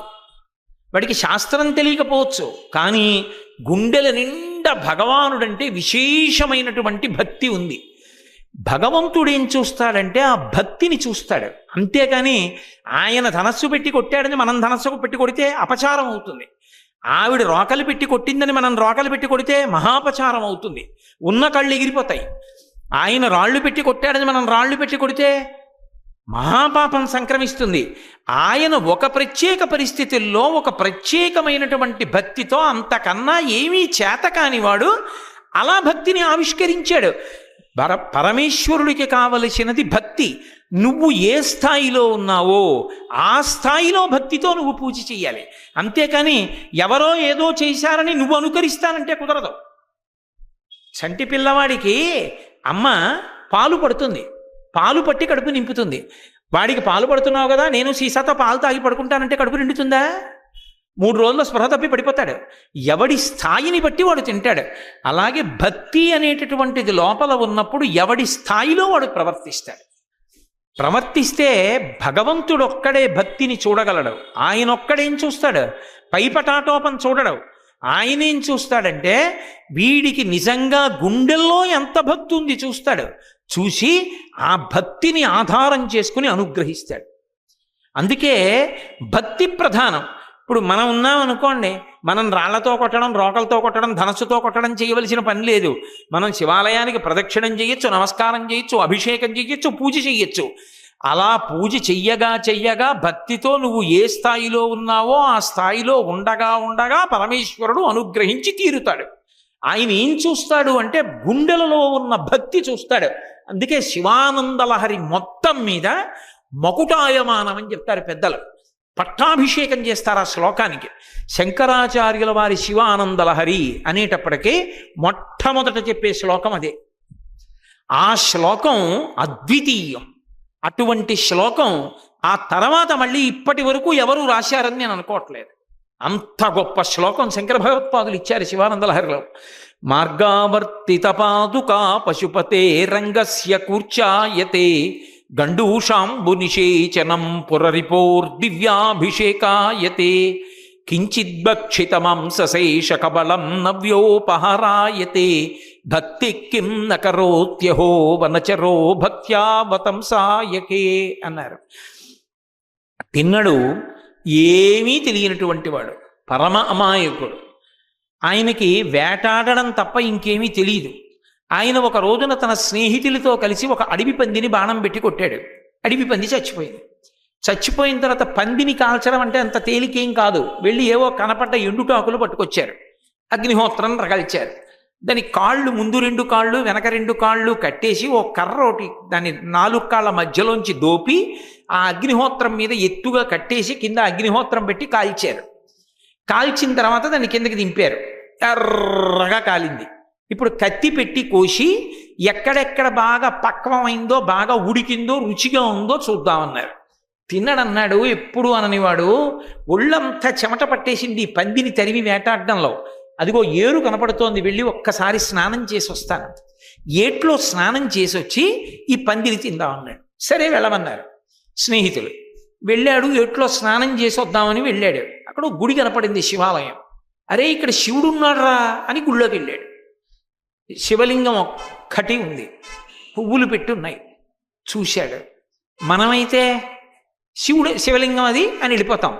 ఆయన లింగం అనలేదు, శివుడే. శివయ్య ఎన్నాళ్ళయిందయ్యా అన్నం తిని, అలా కూర్చున్నావా, ఉండు నీకు అన్నం తెస్తానన్నాడు. గబగబా పరిగెత్తాడు. పరిగెత్తి ఆ అడవి పందిని కత్తితో కోసి మాంసపు ముక్క తీసి 4-5 శరీర భాగాలు నవిలి చూశాడు. ఇదిగో ఇక్కడ బాగా రుచిగా ఉంది ఈ మాంసం ముక్క. శివ నీకు అన్నం పట్టుకొస్తున్నాను, తిందువు గాని అన్నాడు. ఆ మాంసం ముక్క ఏది, తన కురికి నవిలింది, తన ఉమ్ముతో ఉన్నది. ఆ మాంసం ముక్క చేత్తో పట్టుకున్నాడు. శివుడి దగ్గరికి పరిగెడుతున్నాడు, శివాలయానికి జ్ఞాపకానికి వచ్చి. ఈ శివుడికో లక్షణం ఉంది, అభిషేకం చేస్తే కానీ అన్నం తింటాం. అభిషేకం చేసి కదా నైవేద్యం పెట్టాలి. అభిషేకం అంటే స్నానం. అభిషేకం చేయాలంటే నీళ్లు కావాలి. అందుకని ఏం చేశాడు, ఓ చేతిలో ధనస్సు ఉంది, ఓ చేతిలో మాంసం మొక్కుంది. ఏటి దగ్గరికి వెళ్ళాడు. ఎలా నీళ్ళు ఎలా పట్టుకెళ్ళని ఆలోచించాడు. అని ఆ ఏట్లో ఉన్న నీళ్ళని నోటి నిండా, పుక్కిటి నిండా పట్టాడు. పట్టి గుటక వేయకుండా గబగబా శివాలయంలోకి వెళ్ళాడు. శివాలయంలో అభిషేకం చేసే ముందు మళ్ళీ ఇంకో పని చెయ్యాలి. మెత్తటి బ్రష్ ఉంటుంది, చాలా మెత్తగా ఉంటుంది, అది పెట్టి తీయాలి. ఉత్తరాభిముఖంగానే తీయాలి నిర్మాల్యం, ఎటు పడితే అటు తీయకూడదు. ఉత్తరాభిముఖంగా మెత్తటి కూర్చెతో తీసేస్తారు. అందుకని ఏం చేశాడు, ఆ కూర్చెతో మెల్లిగా అదంతా తీసేశాడు. ఆ నిర్మాల్యం అంతా, ఆయన మీద ఉన్న పువ్వులు తీసేసి అభిషేకం చెయ్యాలి. ఆ కూర్చెతో తీయాలంటే అప్పుడు ఆయనకి ఏం మెత్తటి బ్రష్ కనపడలేదు. అరణ్యంలో తిరిగి తిరిగి తిరిగి తిరిగి జంతువులు విసర్జించినటువంటి మలమూత్రములు తొక్కుతూ వచ్చినటువంటి చెప్పు ఒకటి కాళ్ళ నుంచి తీశాడు. తీసి చెప్పు పెట్టి తుడిచేశాడు. శివుడు అన్నాడు, మార్గావర్తిత పాదుకా పశుపతే రంగస్య కూర్చాయతే. అబ్బా, ఇటువంటి బ్రష్తో ఎవరూ తీలేదురా, గొప్పగా తీసావురా నిర్మాల్యం అనుకున్నాడు. గండూషాంబు నిషేచనం పురరిపోర్ దివ్యాభిషేకాయతే. శివుడికి అభిషేకం చేయడం అంటే ఇష్టం వచ్చినట్టు చేయకూడదు, దానికి పద్ధతి ఉంటుంది. ఎలా మొదలు పెట్టాలి, ఏ పదార్థంతో పూర్తి చెయ్యాలి అని ఉంటుంది. ఏ పదార్థం చేసినా శుద్ధజలం చేయాలి. పాలు పోసామనుకోండి మళ్ళీ శుద్ధజలం పోయాలి, పెరుగు పోసామనుకోండి శుద్ధజలం పోయాలి. ఏ పదార్థంతో పూర్తి చెయ్యాలో దాంతోనే పూర్తి చెయ్యాలి. ఎలా మొదలు పెట్టాలో అలాగే మొదలు పెట్టాలి. పొడి విభూతి వేసి పువ్వు పెట్టి ప్రారంభం చెయ్యాలి. పొడి విభూతి పరమశివుడి అభిషేక ప్రారంభంలో వేసి మొదలు పెడితే బ్రహ్మాండంలో ఉన్న చెట్ల అన్నిటి నుండి ఎన్ని పువ్వులు ఎలా కొయ్యాలో అలాగే కోసి తీసుకొచ్చి అర్చించినట్టు. చెట్టుకు పువ్వులన్నీ కోసేయకూడదు, వచ్చే జన్మలో పిల్లలు ఉండరు. చెట్టుకి కొన్ని పువ్వులు వదిలిపెట్టేయాలి. కాబట్టి అలా తెచ్చి పూజ చేసినట్టు. కాబట్టి పూజ చేయడానికి, అభిషేకం చేయడానికి ఓ పద్ధతి ఉంటుంది. ఆ పద్ధతి ప్రకారం చెయ్యాలి. పంచామృతాలు చెయ్యాలి, పళ్ళరసాలు చెయ్యాలి, చందనోదకం చెయ్యాలి, విభూత్యోదకం చెయ్యాలి, హరిద్రోదకం చెయ్యాలి, గంధోదకం చెయ్యాలి. ఏమున్నాయి ఆయన దగ్గర? పుక్కిట్లో ఉన్న నీళ్లు శివలింగం మీద ఉమిశాడు. శివుడు దాన్ని అభిషేకంగా స్వీకరించాడు. గండూషాంబు నిషేచనం పురరిపోర్ దివ్యాభిషేకాయతే. కించిద్భక్షితమాంసశేష కబళం నవ్యోపహారాయతే. ఆ ఎంగిలి మాంసం ముక్క అక్కడ పెట్టాడు. శివా తినన్నాడు. ఆయన ఏమీ మాట్లాడలేదు. ఏ తినవా అన్నాడు, మాట్లాడలేదు. ఏ కడుపు నకనకలాడిపోతోందని పట్టుకొచ్చాను బాగా ఉడికిన మాంసం ముక్క, ఏ తినడానికే ఇబ్బందా, తింటావా తినవా అని తల వేసి కొట్టుకున్నాడు. అడిగిపోయి గభాలన పరమశివుడు ఆ మాంసం ముక్క తీసుకు తినేశాడు. గండూషాంబు నిషేచనం పురరిపోర్ దివ్యాభిషేకాయతే. కించిద్భక్షితమాంసశేష కబళం నవ్యోపహారాయతే. భక్తి కిం నకరోత్యహో వనచరో భక్త్యావతంసాయకే. ఇప్పుడు ఆయన ఉపచారాలు చేశాడా, అపచారాలు చేశాడా? అన్నీ అపచారాలే. మరి శివుడు ఎందుకు ఒప్పుకున్నాడు? అతని స్థాయి అంతే, అంతకన్నా అతనికేం తెలియదు. కానీ గుండెల్లో ఏముంది? భక్తి ఉంది. తిన్నడు చేశాడని మనం చేయొచ్చా? మనం చేయకూడదు. తిన్నడు భక్తితో అలా చేశాడు. ఒకప్పుడు తిన్నడంత భక్తి తత్పరుడా అని ఆ రోజుల్లోనే పెద్ద మీమాంస వచ్చింది. వచ్చి నువ్వెంతటి వాడివి అన్నారు. అంటే శివుడు వీళ్ళందరికీ తిన్నడి భక్తి ఏమిటో చూపించాలనుకున్నాడు. ఒకసారి ఆలయంలో బ్రాహ్మణులు, ఇతరమైనటువంటి భక్తులు అందరూ ఉన్నారు. అకస్మాత్తుగా భూమి కదిలినట్టుగా అయ్యి దేవాలయం అంతా కదులుతోంది. అయ్య బాబోయ్, రాళ్ళు పడిపోతాయి, దేవాలయం పడిపోతోందని చెప్పి అందరూ పారిపోయారు బయటికి. తిన్నడొక్కడు ఏం చేశాడంటే శివలింగానికి ఇటువైపుకి కాళ్ళు పెట్టి శివలింగం మించి ఒంగుని అవతలకి చేతులు పెట్టాడు. శివ, దేవాలయం కదులుతోంది, నీ మీద పడిపోతుందేమో, నా వీపు మీద పడిపోతుంది, నిన్ను రక్షిస్తానని. అది భక్తి. తిన్నడిలా మాంసం మొక్క పెట్టగలవు, తిన్నడిలా శివలింగం మీద ఒంగుని వీపు పెడతావా ఆలయం పడిపోతుంటే? అది చెయ్యలేనప్పుడు ఇది చెయ్యకు. ఆ భక్తిని ఈశ్వరుడు స్వీకరించాడు. పై పటాటోపాలకి శివుడు లొంగడు. శివుడు దేనికి వశుడైపోతాడంటే, ఎవడు భక్తితో పరమ ప్రేమతో శివుని యందు ఆయన చెప్పినట్లు నేను బ్రతుకుతానని బ్రతుకుతాడో వాడి పట్ల పరమేశ్వరుడు బహుప్రసన్నుడవుతాడు. వాడికి ఏం తెలుసని కాదు, వాడికి ఆ భక్తి ఉన్నది చాలు, నెత్తి మీద పెట్టుకుంటాడు. అందుకే శ్రీకాళహస్తి క్షేత్రంలో మీరు చూస్తే తాను కింద ఉంటాడు, భక్తుడిని పైన పెడతాడు. కొండ మీద కన్నప్ప గుడి ఉంటుంది, భూమి మీద కాళహస్తీశ్వర లింగం ఉంటుంది. మీరు ఎప్పుడైనా కాళహస్తి దేవాలయంలోకి అంతరాలయంలోకి వెడితే ఆ గడప దాటి అంతరాలయంలోకి వెళ్ళం. యువతలకి నించుంటే గోడ మీద కన్నప్ప ధనస్సు పట్టుకుని నించుని ఉంటాడు. ఆలయంలోనూ మొదటి గడప దగ్గర కన్నప్ప, పక్కనున్నటువంటి కొండ మీద కన్నప్ప. కన్నప్ప కొండ మీద ఉంటాడు, ఈశ్వరుడు కింద ఉంటాడు. భక్తి అనేది ఉండడం జరిగితే ఈశ్వరుడు నెత్తి మీద పెట్టుకుంటాడు. అరుణాచలంలో వల్లాల మహారాజు అని ఒక మహారాజు గారు, ఎప్పటివాడో గాడు, 2-3 శతాబ్దాల క్రితం వాడైన. ఆ వల్లాల మహారాజు గారికి పిల్లలు లేరు. పిల్లలు లేకపోతే పిల్లలు కావాలని ఆయన తాపత్రయపడ్డాడు. పరమశివుడు ఒక అద్భుతమైన పరీక్ష పెట్టాడు. ఆ పరీక్షలో నెగ్గాడు. ఆయన ఏం చేస్తాడో చూద్దాం అనుకున్నాడు. తన ప్రమదగణాలందరినీ కూడా మంచి ధనవంతుల వేషాలు వేసి, తాను మంచి ధనవంతుడి వేషం వేసుకుని వల్లాల మహారాజు ఊరొచ్చాడు. వస్తే వచ్చిన వాళ్ళందరూ శివభక్తులు, మీకేం కావాలని అడిగాడు. మాకు వారకాంతలు కావాలన్నారు. అంటే ఒక్కొక్కరిని ఒక్కొక్క వారకాంత ఇంటికి పంపించాడు, ఆ వచ్చిన ధనవంతుల రూపంలో ఉన్న శివభక్తుల్ని, ప్రమదగణాలని. ఆఖరికి శివుడు ఒకడే మిగిలాడు. నాకేది వారకాంత అని అడిగాడు. ఒక్క వారకాంత లేదు. మాటిచ్చాడు తప్పకూడదని తన భార్య స్వయంగా తన ఇల్లాల్ని వారకాంతగా రోజు రాత్రి శివుడి దగ్గరికి పంపాడు. ఆమె భర్త ఆజ్ఞ మేరకి శివభక్తునికి తన యొక్క శరీరాన్ని కూడా సమర్పించడానికి సిద్ధపడి వెడితే పరమేశ్వరుడు తన నిజస్వరూపంతో దర్శనమిచ్చి, అమ్మా, ఇంత భక్తితో వచ్చావు కనుక నిన్ను అనుగ్రహిస్తున్నాను. ఇక పైన మీ దంపతులకు నేను కొడుకు కావాలని మీరు అడిగారు కదూ, అరుణాచలంలో ఉన్న అరుణాచలేశ్వరుణ్ణి మీకు కొడుకుగా ఉంటాను. మీ ఇద్దరి శరీరాలు పడిపోయిన రోజున ఏటి ఒడ్డుకి పల్లకీలో నన్ను తీసుకొస్తారు. పల్లకీలోంచి వచ్చి దర్భాసనం మీద కూర్చుని నేను మీకు తద్దినం పెడతాను. ఆ రోజున దేవాలయం మూసేస్తారు. సాయంకాలం ఏట్లో స్నానం చేసి మళ్ళీ పెడతాను. వెళ్ళిన తరువాత మళ్ళీ దేవాలయం తెరుస్తారని. ఇప్పటికీ అరుణాచలంలో వల్లాల మహారాజు గారి భార్య చనిపోయిన రోజుల్లో అరుణాచలేశ్వరుడు, అపితకుచాంబ ఇద్దరి విగ్రహాలు పల్లకీలో పెట్టుకుని ఏటి ఒడ్డు కెడతారు.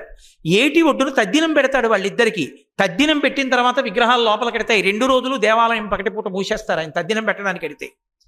ఒక కొడుకుగా నిలబడిపోయి ఇప్పటికి తద్దినం పెడుతున్నాడు అరుణాచలేశ్వరుడు. మహానుభావుడు భక్తిని చూస్తాడంతే. ఆయన చూసేది భక్తిని తప్ప పై పటాటోపాలు, పై ఆడంబరాలు వీటికి లొంగిపోయేటంతటి అమాయకుడు కాడాయన.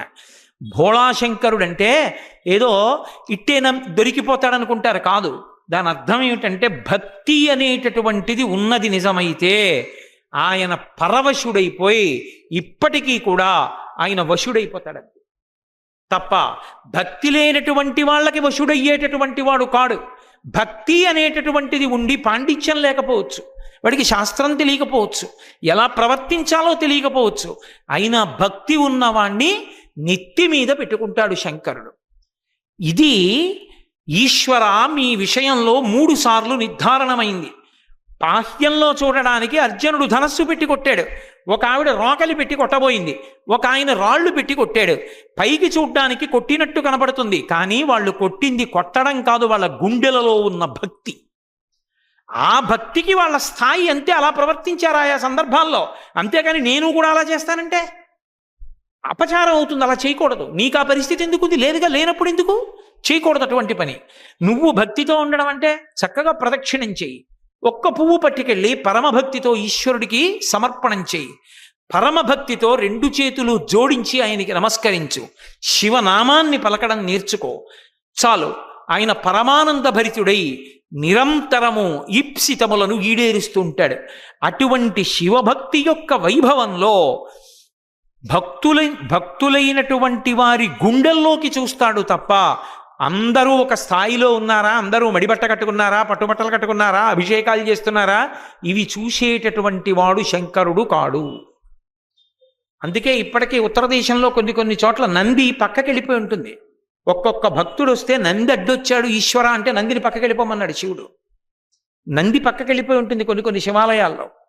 అంత అద్భుతమైనటువంటి స్థాయిలో భగవానుడు అనుగ్రహించాడు. శివభక్తుల యొక్క లీలలు శివభక్త మహాచరితము అని అందులో ఒక్కొక్క శివభక్తుణ్ణి అనుగ్రహించినటువంటి తీరు పెరియ పురాణంలో ఆ నాయనార్లందరినీ అనుగ్రహించినటువంటి తీరు చదువుతుంటే ఆశ్చర్యకరంగా ఉంటుంది. తిరునీలనక్క నాయనార్ అని ఒక మహాశివభక్తుడు. ఆయన అనుకునేవాడు నేనే చాలా భక్తుడిని అనుకునేవాడు. నిజానికి ఆయన కన్నా భక్తురాలు ఆయన భార్య. అది తెలియదు నాయనార్కు. ఒక రోజున ఆయన అభిషేకం చేసి శివలింగం అంతా తుడిచేసి కళ్ళు మూసుకుని పువ్వులు పూజ చేస్తున్నాడు. పళ్ళెంలో పువ్వులు అయిపోతే భార్య ఆ పళ్ళెం అందుకుని మళ్ళీ పువ్వులు పేర్చిన పళ్ళెం ఇస్తోంది. ఆయన కళ్ళు మూసుకుని సంతోషంతో శివో మహేశ్వర శంభో పినాకీ శశిశేఖర వామదేవో విరూపాక్ష కపర్దీ నీలలోహిత శంకర శూలపాణిశ్చ ఖట్వాంగీ విష్ణువల్లభ శపి విష్ణోంబికానాథ శ్రీకంఠో భక్తవత్సల భవశర్వస్త్రిలోకేశ స్థితికంఠ శివాప్రియ అంటూ నామాలు చెప్తూ పూజ చేసేస్తున్నాడు. ఆయన చూసుకోలేదు, ఒక పెద్ద పువ్వులో పెద్ద సాలెపురుగు ఒకటి ఉంది. ఆ పువ్వు శివలింగం మీద పడినప్పుడు ఆ సాలెపురుగు శివలింగం మీద పడింది. పడితే పాకుతోంది. ఈయన కళ్ళు మూసుకుని ఉన్నాడు, ఆమె కళ్ళు తెరుచుకుని ఉంది. చూసింది నీలనక్క నాయనార్ భార్య. గభాలన, ఎందుకంటే ఆయుర్వేదంలో అన్నిటికన్నా అత్యంత విషం కలిగిన ప్రాణి ఏది అంటే సాలెపురుగే. పావుని కూడా చెప్పారు, సాలెపురుగుని చెప్తారు. ఎందుకంటే పావుకి కూడా విషం తగ్గే అవకాశం ఒకటి ఉంటుంది. ఎందుకనంటే రాత్రి చీకటి పడినప్పుడు కలుగులోంచి బయటకు వచ్చినప్పుడు తిత్తులు విషంతో నిండి ఉంటాయి. తెల్లవారుజాముకి దానికి విషం తరిగిపోతుంది. ఎందుకని అంటే అప్పటికి అది దేన్నో దాన్ని తినేస్తుంది. తినేసేటప్పటికి తిత్తుల్లో విషం ఖాళీ అవుతుంది. మళ్ళీ తిత్తుల్లోకి విషం ఎక్కడానికి సమయం పడుతుంది. అందుకే తెల్లవారుజామున పాము కరిచినా ఒక్కొక్కసారి బతుకుతూ ఉంటారు. కారణం ఏంటంటే అప్పటికి అంత విషం ఉండదు. కానీ చీకటి పడగానే కరిచింది అనుకోండి ప్రమాదం, ఎందుకంటే తిత్తుల్లో విషం నిండా ఉంటుంది. సాలెపురుగు అలా కాదు. ఆయుర్వేద శాస్త్రంలో సాలెపురుగు ఎప్పుడూ విషమే. అందుకే అత్యంత ప్రమాదకరమైన దానిగా చెప్తారు సాలెపురుగుని. అటువంటి సాలెపురుగు ఒంటి మీద పాకిందనుకోండి దద్దుర్లు వస్తాయి. ఆ సాలెపురుగు శివలింగం మీద పాకుతోంది. తల్లి పిల్లవాడికి ఏదైనా కుట్టిందనుకోండి, గబగబా మంది ఇది ముందు పిల్లవాడికి గబగబా కుట్టించోట దద్దురు ఎక్కగానే ఎందుకురా దద్దురెక్కింది అని వాడికి కట్టిన బట్టలు ఇప్పేసి దులిపేసి చూస్తుంది. ఏదో చిన్న బొద్దింక బయటపడింది అనుకోండి, అయ్యయ్యయ్యయ్యో ఇది పాకిందనమాట, ఇదంతా అందుకే పాపం దద్దురెక్కిపోయిందని ప్రథమ చికిత్స అమ్మ ఏం చేస్తుందంటే ప్రేమతో గబుక్కుని చేతిలో ఉమ్మేసుకుని రాసేస్తుంది. చాలా చోట్ల తల్లులు పిల్లలకి గభాలను ఉమ్మేసి రాసేస్తుంటారు, అమాయకత్వంతో ఉండేటటువంటి తల్లులు. కాబట్టి తిరునీలనక్క భార్య చూసింది, అయ్యయ్యయ్యో శివలింగం మీద సాలెపురుగు పాకుతోంది, స్వామి ఒంటి మీద దద్దుర్లు ఎక్కుతాయేమో. స్ఫటికమణి నిభం, అంత తెల్లగా ఉంటాడు ఆయన. ఆయన ఒంటి మీద దద్దుర్లు వస్తే గోక్కుంటే ఎర్రబడిపోయి చారికలు వస్తే సాలెపురుగు ఉందని చూసుకోకుండా పువ్వు ఇచ్చాను మా భర్త వేసేశాడు అని బెంగపడిపోయి గబగబా సాలెపురుగుని చేత్తో పట్టుకుని పక్కన పారేసి తుపుక్కని ఉమ్మేసి తుడిచేసింది. ఆయనకి దురదెక్కకుండా ఉంటుందని, ఆయన ఒంటి మీద దద్దురెక్కకుండా ఉంటుందని. తుపుక్కుని చప్పుడు అయ్యేటప్పటికీ తిరునీలనక్క నాయనార్ కళ్ళు తెరిచాడు, చూశాడు. ఆవిడ ఉమ్ము తుడుస్తోంది. ఎంత పని చేశావే దుర్మార్గురాలా, శివలింగం మీద ఉమిశావా, ఇకపైన నేను నీతో కలిసి ఉండను, విడాకులు అన్న మాట లేదు సనాతన ధర్మంలో. అసలు విడాకులు ఇవ్వడం అన్న మాట లేదు, భార్యను విడిచిపెట్టేయడం అన్నమాట. దిక్కుమాలిన గోల ఈ మధ్య తయారైంది అది. కాబట్టి నేను ఇక నుంచి నీ ముఖం చూడను. నువ్వు పెరట్లో ఉన్న వేరు ఇంట్లో ఉండు, నేను ఈ ఇంట్లో ఉంటాను. నీ కార్యం నీది, నా కార్యం నాది. నీకు జీవితంలో పోషణకి కావలసిన పదార్థాలన్నీ ఇస్తూ ఉంటాను అని ఆమెని పెరట్లో ఉన్న ఇంట్లోకి వెళ్ళిపోమన్నాడు. ఆవిడ ఏడుస్తూ వెళ్ళిపోయింది. ఆ రోజు రాత్రి పడుకున్నాడు నాయనారు. పడుకుంటే ఆయనకి కలలో పరమశివుడు కనపడ్డాడు. వెలిగిపోతున్నాడు, ఒళ్ళంతా తెల్లగా. ఉత్తరీయం తీసి గుండెలు చూపించాడు. గుండెలు మాత్రం ఎర్రగా దద్దురెక్కిపోయి ఉన్నాయి. అదిరిపడి నాయనారు నిద్దట్లో అడిగాడు, శంకర గుండెల మీద ఎందుకండి అంత దద్దురెక్కింది అని అడిగాడు. నా ఒళ్ళంతా సాలెపురుగు పాకిందయ్యా ఇవాళ. నువ్వు చూసుకోకుండా పువ్వులో సాలెపురుగుతో కలిపి వేశావు, తప్పు నీది. పూజ చేసిన వాడివి నువ్వు, పువ్వు నువ్వు వేశావు, దాంతోపాటు సాలెపురుగు పడింది. నా మీద పాకినప్పుడు నా ఒళ్ళంతా దద్దుర్లెక్కాలి. నా మీద ప్రేమతో నా ఒళ్ళు దద్దుర్లెక్కుతుందని కన్న తల్లిలా నీ భార్య ఉమ్ము రాసేసింది కొడుకులా. అందుకే మిగిలిన ఒళ్ళు దద్దులెక్కలా. ఎక్కడ నువ్వు ఆమెని దెబ్బలాడి ఆపేశావో అక్కడ రాయి లేదు కాబట్టి దద్దురెక్కిపోయింది అన్నాడు. శివా, నాకు అర్థమైంది. నాకన్నా నా భార్యయే పరమభక్తి కలిగినది. ఆమెకి శివలింగం కనపడలేదు, శివుడే కనపడ్డాడు. ఎక్కడ దొద్దురెక్కుతుందో అని ఉమ్మేసేసింది తప్ప అపచారం చేద్దామని కాదు. నాకు అర్థమైంది అన్నాడు. ఇంకెప్పుడూ ఇలాంటి తప్పు చేయకు, వెంటనే వెళ్ళి క్షమార్పణ చెప్పి నీ భార్యని తెచ్చుకుని నీతో కలిసి రోజు పూజ చెయ్యి అన్నాడు. పరిగెత్తుకుంటూ వెళ్ళి భార్యను తెచ్చుకున్నాడు నాయనారు. ఇప్పుడు ఆవిడ ఉమ్ము వేసినప్పుడు నాయనారికి ఉమ్ము కనబడింది, శివుడికి భక్తి కనబడింది. నాయనార్ భార్య ఉమ్ము వేసిందని మనం వేయచ్చా? మనం వెయ్యకూడదు. ఒళ్ళు దగ్గర పెట్టుకుని సాలెపురుగులు లేని పువ్వులు వెయ్యాలి. అంతేగాని లక్ష బిల్వార్చన చేస్తున్నామని చెప్పి చెట్లకున్న బిల్వాలన్నీ తీసుకొచ్చేసి రొట్ట తీసుకొచ్చి శివాలయంలో పెద్ద ఎత్తున పోసేసి ఒళ్ళు పై తెలియకుండా దానికి బూజుందో గొంగళి పురుగుందో దాని మీద పురుగులున్నాయో చూడకుండా నిన్ను ఎవడేమన్నాడు శివలింగం మీద? లక్ష బిల్వార్చన చేద్దాం అనుకున్నవాడు ఓ 10 మందితో కలిసి ఓ కొత్త బట్ట తీసుకొచ్చి అక్కడ పెట్టి ఒక్కొక్క బిల్వం తుంపి 3 ఆకులు ఉన్నాయో లేదో చూసి తడిబట్టతో తుడిచి పళ్ళాలలో సిద్ధం చేసుకునే అరిటాకుల్లో ఒక్కొక్క దళం పూజ చేయలేవా? ఎవడు వేసేయమన్నాడు? రొట్టంతా తీసుకెళ్ళి ముళ్ళతోటి కొమ్మలతోటి చూడకుండా. తప్పు నీది. ఒళ్ళు దగ్గర పెట్టుకు చేస్తే నక్కల్లా ఒక్క దళం చాలు. ఎవడు చేయమన్నాడు నిన్ను? కోటి బిల్వార్చన లక్ష బిల్వార్చన అర్థం బద్దం లేకుండా తీసుకొచ్చి గుళ్ళో నేల మీద బారేస్తావా? ఎప్పుడు నేల మీద బారేసావో అప్పుడేసి పూజ అయిపోయింది. పృథ్వీలింగం నేల మీద పడిందంటే పూజ అయిపోయింది. పూజ అయిపోయిన తర్వాత మళ్ళీ నిర్మాల్యాన్ని తీసి మళ్ళీ పూజ చేసావు, తప్పు వచ్చింది. ఇప్పుడు పూజ చేయలేదు, దోషం వస్తుంది. కాబట్టి మనం చేసేటప్పుడు జాగ్రత్తగా చెయ్యాలి. వాళ్ళు చేశారంటే ఆ పరిస్థితుల్లో వాళ్ళ గుండెల నిండా భక్తితో చేశారు. నువ్వు వాళ్ళని అనుకరించే ప్రయత్నం చేస్తే పుణ్యం రాదు, పాపం వస్తుంది. కాబట్టి వాళ్ళ స్థాయి చూడలేదు పరమేశ్వరుడు, భక్తి చూశాడు. నిజంగా ఆ భక్తితో ఎప్పుడో ఎక్కడో ఎవడో ఏమీ తెలియని వాడు ఏదో చేశాడు, ఈశ్వరుడు అనుగ్రహిస్తాడు. కాబట్టి ఈశ్వర భక్తి ప్రధానమై ఉంటుంది నీ యొక్క విశేషంలో. ఇది చెప్పడం శంకరాచార్యుల వారి యొక్క ఉద్దేశం. అంతేకాని గుండెల్లో భక్తి లేకుండా ఎన్ని దొంగదండాలు పెడితే ఉపయోగం ఏముంది? ఇలా ఇలా ఇలా ఇలా పెట్టడం మంచిదే, ఎప్పటికైనా ఉపయోగపడుతుంది. కనీసం దానివల్ల భక్తి వస్తుంది, నేను తప్పు పట్టను. కానీ భక్తి లేని నమస్కారాలు ఎన్ని చేస్తే ఉపయోగం ఉంటుంది? భక్తి లేకుండా ఉత్తినే కూర్చుని ఓ పుస్తకం పట్టుకుని అదే పని, అసలు ఏం చదువుతున్నాడో కూడా పక్కవాడికి అర్థం కాదు. నాగేంద్రహారాయ త్రిలోచనాయ అని కూడా అండవు. ఏమిటంటున్నాడో తెలియదు, గడగడగడగడగడగడ ఏదో అప్పచెప్పియాలన్నట్లే పుస్తకం తీసుకొచ్చి చదివాడు. ఎందుకది? ఎవడు చదవమన్నాడు నిన్ను? ఒక్కసారి శివా అంటే చాలు, ప్రేమతో ప్రీతితో. అది మానేసి ఎవడప్పచెప్పమన్నాడు ఇవన్నీ? ఎవడు తీసుకొచ్చి దొంగ పూజ చేయమన్నాడు? మార్నింగ్ వాక్ అని పేరా? జేబులో ప్లాస్టిక్ కవరా? ఉంచిన ఇనప ఊచనో దాన్ని కుక్కల్ని కొట్టడానికి వెడుతున్నట్టు నటన. పాపం ఎవడో యజమాని పూల చెట్టు పెంచుకున్నాడా? గోడ కన్నంలోంచి చెట్టు కొమ్మకి ఉరీసినట్టుగా ఇనప ఊచ వేసి లాగేసి నువ్వు ఆ పువ్వులన్నీ కోసేసి ప్లాస్టిక్ కవర్లో వేసేసుకుని జుట్టు పట్టుకు ఆడదాన్ని ఉంచినట్టు కొమ్మ నుంచి వదిలేస్తే అది అంత దూరం ఎగిరి పరడమా? ఈ దొంగ పూలు అట్టుకొచ్చి పూజ. మార్నింగ్ వాక్ అని ఎవడెళ్ళమన్నాడు? ఎవడు దొంగ పూలు తెమ్మన్నాడు? ఎవడు పూజ చేయమన్నాడు? శివుడు మెచ్చుకుంటాడా నిన్ను? అసలు పెంచిన వాడు పొద్దున్న లేచి ఏడుస్తున్నాడా? ఒక్క పువ్వు లేదో ఆకులన్నీ రాలిపోయాయని. ఏమిటి దిక్కుమాలిన భక్తి? ఎందుకు ఆ పూజ? 2 అక్షత గింజలు వెయ్యి, పసుపు కూడా అడగల పరమేశ్వరుడు. శ్వేతాక్షతలు చాలరా అన్నాడు.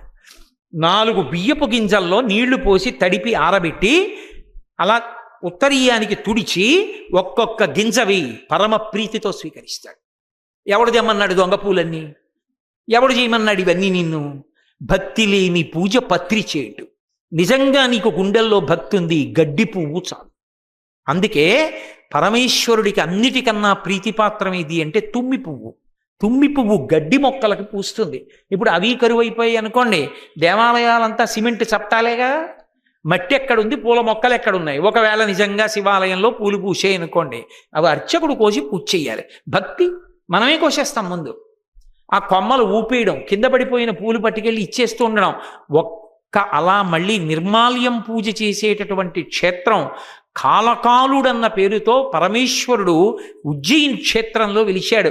అక్కడొక్క చోటే నిర్మాల్య దోషం లేదు అని పూజ చేసిన పూలు మళ్ళీ పూజ చేస్తారు తప్ప ఏ ఇతర క్షేత్రమునందు నిర్మాల్యంతో పూజ ఉండదు. కింద పడితే వదిలేయడమే, ఇది శివలింగం మీద పడిపోయిందని గుర్తంతే. కాబట్టి భక్తి అన్న మాటకు అర్థం నిజంగా ప్రేమతో, నిజంగా ప్రీతితో పరమేశ్వరుణ్ణి అర్చించడం. అలా అర్చిస్తే నువ్వు ఏ స్థాయిలో ఉన్నావు, నువ్వెన్ని పట్టుకొచ్చావు, నువ్వెన్ని చేశావు అని ఆయన ఏం అడగడవు. ఒక్క నమస్కారం చాలు, ప్రీతితో పరవశించిపోతాడు. కాబట్టి ఆ భక్తిని నేర్చుకో. భక్తి లేనప్పుడు నతిభిర్నుతిభిస్తమీశ పూజ విధిభి ధ్యాన సమాధిభిర్నతుష్ట, అలాంటి వాటికన్నిటికీ మురిసిపోయేవాడు కాదు. పార్వతీదేవి కన్నా అందగత్య లోకంలో ఉండదు. అటువంటి తల్లి ఆయన కావాలని తపస్సు చేస్తే ప్రత్యక్షం అవ్వాల. అపర్ణయింది, ఆకులు కూడా తినడం మానేసింది. ఆకులు కూడా తినడం మానేసి ఎండిపోయి ఓ చిన్న దబ్బలా అయిపోయి అంత పెద్ద తపస్సు చేసింది. అంత పెద్ద తపస్సు చేస్తే అంత శుష్కించిపోతే అప్పుడు ప్రత్యక్షం అయ్యాడు. అపర్ణయైపోయిన అమ్మవారిని స్వీకరించాడు తప్ప ఆయనకి ఏదో బాహ్యంలో ఉండేటటువంటి అందచందాలతో పరమేశ్వరుడికి సంబంధమే లేదు. అందుకే లోకంలో మీరు ఎప్పుడైనా చూడండి, శివ పూజ యందు వినియోగం చేసేటటువంటి ద్రవ్యములు అన్నీ కూడా అత్యంత సులభ సాధ్యములై ఉంటాయి. కష్టపడి తెచ్చేవి ఉండవు అసలు. ఆయన ఎప్పుడూ దేన్ని కోరుతుంటాడు? అభిషేక ప్రియుడు. కాబట్టి అభిషేక ప్రియుడు అంటే చాలామంది అనుకుంటారు ఆయనకి అది ఇష్టం అనుకుంటారు. కాదు, అసలు రహస్యం ఏమిటో తెలుసా? మనం చేసిన అభిషేకానికి శివలింగం చల్లబడితే ఆ ఊరంతా చల్లగా ఉండేటట్టు చేస్తాడు. పశ్చిమ గోదావరి జిల్లాలో క్షేత్రం ఉంది. ఆ క్షేత్రంలో శివాలయం నీటితో నిండిపోయి ఉంటుంది. ఏ ఊరయ్యా అది? నీటితో నిండిపోయి ఉంటుంది. అది ఎప్పుడైనా ఆ గుడిలో శివలింగం దర్శనం చేయడానికి వెళ్ళాను నేను ఒకసారి. వెళ్ళి గోడ పక్కన ఉన్నటువంటి అంచు పట్టుకుని జాగ్రత్తగా నడిచి నీళ్లలో తడిమితే కనపడింది శివలింగం. వాళ్ళు నాకు ఆ శివలింగం కొంచెం చూపించడం కోసమని ఆ రోజు మోటార్లు పెట్టి నీళ్లు తోడారు. నీళ్లు తోడితే కొద్దిగా కనపడింది శివలింగం యొక్క పైభాగం. ఎప్పుడూ నీళ్లలో ఉంటుంది. ఆ నీళ్లు కానీ తోడేశారనుకోండి, వెంటనే ఊరట్టుకుపోతుంది, అంటుకుపోయి ఊరు కాలిపోతుంది. అలా జరిగింది చాలా మాట. ఇప్పటికి ఆ క్షేత్రానికి వెళ్ళి నేను దర్శనం 2-3 మాటలు చేశాను. అద్భుతమైనటువంటి క్షేత్రం. పశ్చిమ గోదావరి జిల్లాలో తణుకు దగ్గరే ఉంది అది. కాబట్టి అటువంటి పరమేశ్వరుడు ఎంత చల్లబడతాడో అంత చల్లబడుతుంది లోకం అంతా. ఆయన చల్లబడితే లోకం చల్లబడుతుంది. అందుకు అభిషేకం చేస్తాం. ధారాపాత్ర పెట్టి సన్నటి ధార పడుతుంది. దాని అర్థం ఏమిటంటే ఈ బ్రహ్మాండం అంతా శివలింగం అయితే దాని మీద చంద్రవంక ఉంటుంది. చంద్రుడి మించి అమృతధార పడుతుంది, సుధాబిందువులు. ఆ అమృతధారతో తడుస్తూ ఉంటాడు ఆయన. అలా తడిసిపోయి పరవశించిపోతూ ఉంటాడు. ఆ చల్లగా ఉంటాడు. అందుకే ఊళ్ళో శివాలయంలో అభిషేకానికి ఏముండాలి అంటే నీళ్ళు ఒక్కటి ఉంటే చాలు. కాశీని నీళ్లు పట్టుకెళ్ళి పోశారనుకోండి, అంతే, పరమ సంతోషపడిపోతాడు. ఏమీ అక్కర్లా. అందుకే సహస్ర ఘటాభిషేకం అని చేస్తారు. ఎంత తేలికగా ప్రసన్నుడైపోతాడో తెలుసా? శ్రీకాళహస్తిలో మీరు దర్శనానికి వెడితే దక్షిణామూర్తి దర్శనం చేసినప్పుడు ఎడం పక్క అరుగు మీద మృత్యుంజయ లింగం అని ఉంటుంది. మీరు జాగ్రత్తగా గమనిస్తే దానికి తలుపు ఉండి 4 గోడలు ఇలా ఉండి పైకప్పుకి గోడలకి మధ్యలో ఖాళీ ఉంటుంది. ఆ శివలింగానికి అలా ఎందుకు ఉంచుతారంటే ఎప్పుడైనా వర్షాలు పడక అంత క్షామం వచ్చి ఎండిపోతే ఆ తలుపు రాళ్ళు పెట్టి మూసేస్తారు, సిమెంట్ చేసేస్తారు. చేసేసి ఆ గోడలు ఎక్కి కూర్చుంటారు. కూర్చుని బ్రాహ్మణులు అభిషేక మంత్రాలు చెప్తూ సువర్ణముఖరీ నదిలోంచి వచ్చినటువంటి ఘటములతోటి ఆ కుండలతో నీళ్లు తీసుకొచ్చి ఆ గదంతా నిండిపోయేలా పూజ చేసేస్తారు. ఆ శివలింగం మునిగిపోతుంది. అంతే, బ్రహ్మాండమైన వర్షం పడుతుంది. ఎన్నో మాటలు జరిగింది. కావాలంటే మీరు శ్రీకాళహస్తిలో అడగండి. అభిషేకము చేత చల్లబడతాడు. ఆ చంద్రుని నుండి పడినటువంటి అమృతధారల చేత చల్లబడినటువంటి శివలింగం లోకమంతా చల్లగా ఉండడానికి కారణమవుతుంది. నేను ఇక్కడ ఉన్నాను, కానీ నా మనసు చల్లగా ఉండాలంటే నా కొడుకు బాగుండాలి, నా కోడలు బాగుండాలి, నా కూతురు బాగుండాలి, నా అల్లుడు బాగుండాలి, నా మనవలు బాగుండాలి, నా స్నేహితులు బాగుండాలి, నా బంధువులు బాగుండాలి. నిజంగా చెప్పాలంటే అందరూ బాగుండాలి. అందరూ బాగుండేటట్టు చేస్తే, అందరూ చల్లగా ఉంటే నా మనసు చల్లగా ఉంటుంది. అందరూ చల్లగా ఉండాలంటే శివలింగం చల్లగా ఉండాలి. ఇప్పుడు అందుకు అభిషేకం చేస్తారు. అందుకే ఏ కారణమైనా చెప్పండి, కూతురు పెళ్ళవలేదు, కొడుకు ఉద్యోగం రాలేదు, పీడకలలు వస్తున్నాయి, ఏమిటో భయం వేస్తోంది, కలిసి రావట్లేదు, అభిషేకం చేసుకోండి అంటారు. అన్నిటికీ అంతే మందు, అభిషేకం చేసుకోండి. ఆయన చల్లబడితే లోకం చల్లబడుతుంది, మన తప్పులు క్షమించేస్తాడంతే. అందుకే నమస్తే అస్తు ధన్వ నైవాభ్యాముతే నమః. ఈశ్వరా మా తప్పు మన్నించండి, క్షమించండి, ఉభయతర నమస్కారాలతో ప్రారంభం నమ్మకం. కాబట్టి మహానుభావుడు పరమ సులభుడై ప్రీతి చెందుతాడు. శివుని శిరమున కాసిన్ని నీళ్లు చల్లి, నిజానికి తూర్పుగోదావరి జిల్లాకు వచ్చినటువంటి నష్టం ఏమిటి? మొన్న నేను నల్గొండ జిల్లా పక్కన 30 కిలోమీటర్ల లోపల ఒక ఊరు ఉపన్యాసాలకు వెళ్ళా. ఒక రైతు నా దగ్గరికి వచ్చి వలవల వలవల ఏడుస్తూ కళ్ళమ్మట నీళ్లు పెట్టుకుని ఒక మాట చెప్పాడు. అయ్యా, ఇక్కడ 450 బత్తాయి చెట్లు ఉండేవండి, లారీలతో బత్తాయి పళ్ళు పట్టుకెళ్ళేవాడిని. చుక్క నీరు లేదండి, బావి ఎంత లోపలికెళ్ళినా నీరు లేదు. 450 చెట్లు మాడిపోతుంటే నీళ్లు లేక చూడలేక నరికించేసి తీసుకుపోయానండి. వలవల వలవల ఏడ్చాడు ఆయన. ఆ ప్రాంతం వంక చూస్తుంటే కారులో వెడుతూ నేను తెల్లబోయాను. అసలు నీళ్ళంటే వాళ్ళు ఎంత ప్రాణం. నేను నిడదవోల్లో పనిచేసే రోజుల్లో గోదావరి పుష్కరాలు వస్తే రాయలసీమ వాళ్ళు ఈ ప్రాంతంలో గోదావరి స్నానానికి వచ్చి రైల్ బ్రిడ్జ్ మీద రైలు వెళ్ళిపోతుంటే ఆ రోజుల్లో ప్యాసింజర్లో పెడుతుండే వాళ్ళం. వాళ్ళు గబగబా కిటికీల దగ్గరికి వెళ్ళి ఎన్ని నీళ్ళో అనేవారు. నాకు ఆశ్చర్యం అనిపించి ఒకళ్ళని పిలిచేడిగా, ఏడు ఎన్ని నీళ్ళో అంటారు, నదిలో నీళ్లు ఉండవా అని. అంటే మేము ఇన్ని నీళ్లు జీవితంలో ఎప్పుడూ చూడలేదండి, ఇన్ని నీళ్లు చూస్తే మాకు కడుపు నిండిపోయిందండి అన్నారు. మనం ఎంత అదృష్టవంతులం. అదృష్టవంతుడు అయ్యుండి శివలింగం దగ్గరికి వెళ్ళి అభిషేకం చేయరా అంటే పాత్ర పట్టుకుని ధార పోయడం మానేసి ఉద్ధరిణితో ఇలా పోస్తుంటాడు. ఏం కర్మ నీకు, నిన్ను ఇక్కడ పుట్టించాడుగా, కావలసినన్ని నీళ్లు ఇచ్చాడుగా, ఓ ధారగా పోయకుండా ఈ ఉద్ధరిణి ఏమిటి? శివుని శిరమున్న కాశీని నీళ్లు చల్లి ఏమిటి చేస్తున్నాడు వీడు అభిషేకం. కోటేశ్వరారు మీరు వచ్చి ఉపన్యాసం చెప్పారు, మాకు చాలా నచ్చిందండి, నువ్వు చెంబుతో నీళ్లు తెచ్చి నా నెత్తి మీద జల్లేదనుకోండి, నాకు అసహ్యం వేసి ఇంకెప్పుడు రానంటాను. శివుడు అభిషేకం చేయరా అంటే నీళ్లు ధారగా కూడా పోయడం మానేసి ఇలా చల్లినా ఉద్ధరిణితో పత్తి రిసుమం తనెవ్వాడు పారవయించు. బిల్వపత్రం తీసుకొచ్చి తుంపి 3 ఆకులున్నాయో లేదో చూసి గొంగళీ పురుగులు లేకుండా, చిరుగులు లేకుండా, కన్నాలు లేకుండా చూసి పూజ చేసిన వాడేవాడు. అమ్మ నాయనోయ్, కార్తీక మాసం వచ్చిందంటే రొట్టలు తెచ్చి పారేసి ఆలయ ముఖమంటపాల్లో ముళ్లతోచే తీసుకెళ్లి వేసేస్తుంటారు ఆయన మీద. పత్తి రిసుమంత నెవ్వాడు పారవయిచు, ఇలా వేస్తే బెచ్చం వేసినట్టు పారేసినట్టు ఇలా చూపించి వేసిన వాడేడి. మొన్నను కాత్యాయని వ్రతాల్లో ఆ చిన్న పిల్లలు, ఆడపిల్లలు 700 మంది ఆడపిల్లలు కాత్యాయని వ్రతం చేస్తుంటే ఇలా వెయ్యాలమ్మా అంటే 700 మంది పిల్లలు తప్పకుండా ఇలాగే వేస్తుంటే పరవశించిపోయాను నేను నిజంగా. అది పెద్దవాళ్లతో చేయించండి, వాళ్ళు వినరు. పిల్లలు అంత శ్రద్ధగా చేశారు. నిజంగా నాకు ఆ పక్కకి చూస్తుంటే వాళ్ళ భక్తితో శ్రీమాత్రే నమః అని వాళ్ళు వేస్తుంటే పొంగిపోయాను చూసి. పిల్లలకి చెప్పడం తేలికరా అనిపించింది నిజంగా. అది భక్తి. ఏది ఒక్క దళమల వేసింది, అది ఇలా పట్టుకొచ్చి ఇలా పత్తి రిసుమంత నెవ్వాడు పారవయించు, వీధిలోంచి అవతల పారేసినట్టు ఆయన మొహం మీద పారేయడం.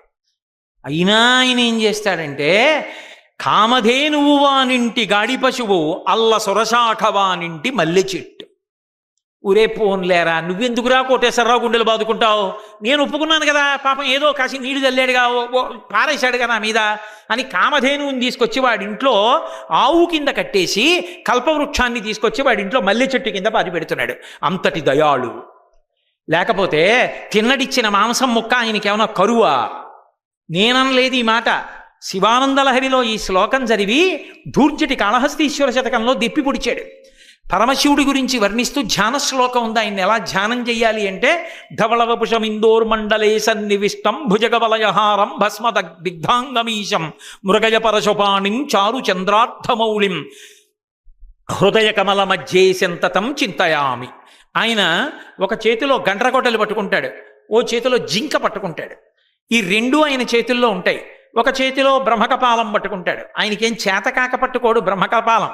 మొట్టమొదట సృష్టి ప్రారంభించినప్పుడు చతుర్ముఖ బ్రహ్మగారిని సృష్టించి సృష్టి చేయబోయే బ్రహ్మ అన్నాడు. ఆ బ్రహ్మగారు కూడా కొంతకాలం అయిపోయిన తర్వాత పడిపోతాడు. పడిపోయినప్పుడు పాపం అందరి పుర్రెలో పడిపోయినట్టు ఈయన పుర్రె కూడా ఆ శ్మశానంలో పడిపోతే ఏం బాగుంటుంది, అందరికన్నా ముందొచ్చి సృష్టి చేసిన వాడు ఈయన పుర్రెకు గౌరవం ఇద్దామని దానికి ఒక తడప చుట్టి మెళ్ళో వేసుకున్నాడు. ఇప్పుడు ఇల్లంతా ఆయిందేనండి, కోట్ల రూపాయలు బ్యాంక్ బ్యాలెన్స్ ఆయిందే, బీరువాలో బంగారం అంతా ఆయిందే, వేళ్లకి పెట్టుకునే ఉంగరాలు 10 వేళ్లకి సరిపోగా ఇంకో 50 ఉన్నాయి, ఓ చిక్కంలో పెట్టి లోపలెట్టాడు. ఇప్పుడు ఆయన ఓ చిన్న తువ్వాలగుడ్డ ఒకటి కట్టుకుని వీధిలో మొక్కలకి నీళ్లు వేసుకుంటున్నాడు. ఇప్పుడు అస్తమానం పెట్టుకోకపోతే మాత్రం ఆయనకి తృప్తి ఉండదు. ఏమిటి? అన్నీ ఆయన అయినప్పుడు పెట్టుకోకపోయినా తృప్తి, అన్నీ శివుడు అయినప్పుడు శివుడు పెట్టుకోవాలేమిటి? పెట్టుకోక్కర్లా తృప్తి. అందుకని ఆయన ఏం చేశాడు? ఆయన పరమేశ్వరుడు మహానుభావుడు, అయ్యో బ్రహ్మగారి కపాలం కూడా శ్మశానంలో పడిపోవడం ఏమిటని తడపకి పెట్టి మెళ్ళో వేసుకున్నాడు. అలా ఎన్ని బ్రహ్మకపాలాలయ్యాయి? పెద్ద మాల ఒకటి తయారైంది. బ్రహ్మమస్తకావలి నిబద్ధతే నమ శివాయ అన్నారు శంకరాచార్యుల వారు. పునుకల పేరు కంఠమున భూరి భుజంగము భూషణంబుగా ననయము భస్మధారణము ఎద్రి నివాసము మేరు విల్లుగా అనువుగ దంతి చర్మమును హస్తములందు కపాల చోళముల్ పడిబడి దల్తు శంకర కృపావరు రూపమును ఆశ్రయించదన్నంటారు. ఒకప్పుడు బ్రహ్మగారి 5వ తలకాయ తుంపేసినందుకు ప్రాయశ్చిత్తం కోసం లోకానికి నేర్పడానికి ఆ బ్రహ్మకపాలాన్ని చేత పట్టుకుని కూర్చోకుండా తిరిగాడు. కొన్నేళ్ల పాటు కూర్చోకుండా తిరగాలి ప్రాయశ్చిత్తం, అందుకు తిరిగాడు. లోకానికి నేర్పడానికి ఒరే తొందరపడి అటువంటి పనులు చేయకూడదు, ఇంత ప్రాయశ్చిత్తం చేసుకోవాలి, లేకపోతే దెబ్బతింటామని. కాబట్టి చేతిలో బ్రహ్మకపాలం పట్టుకుంటాడు.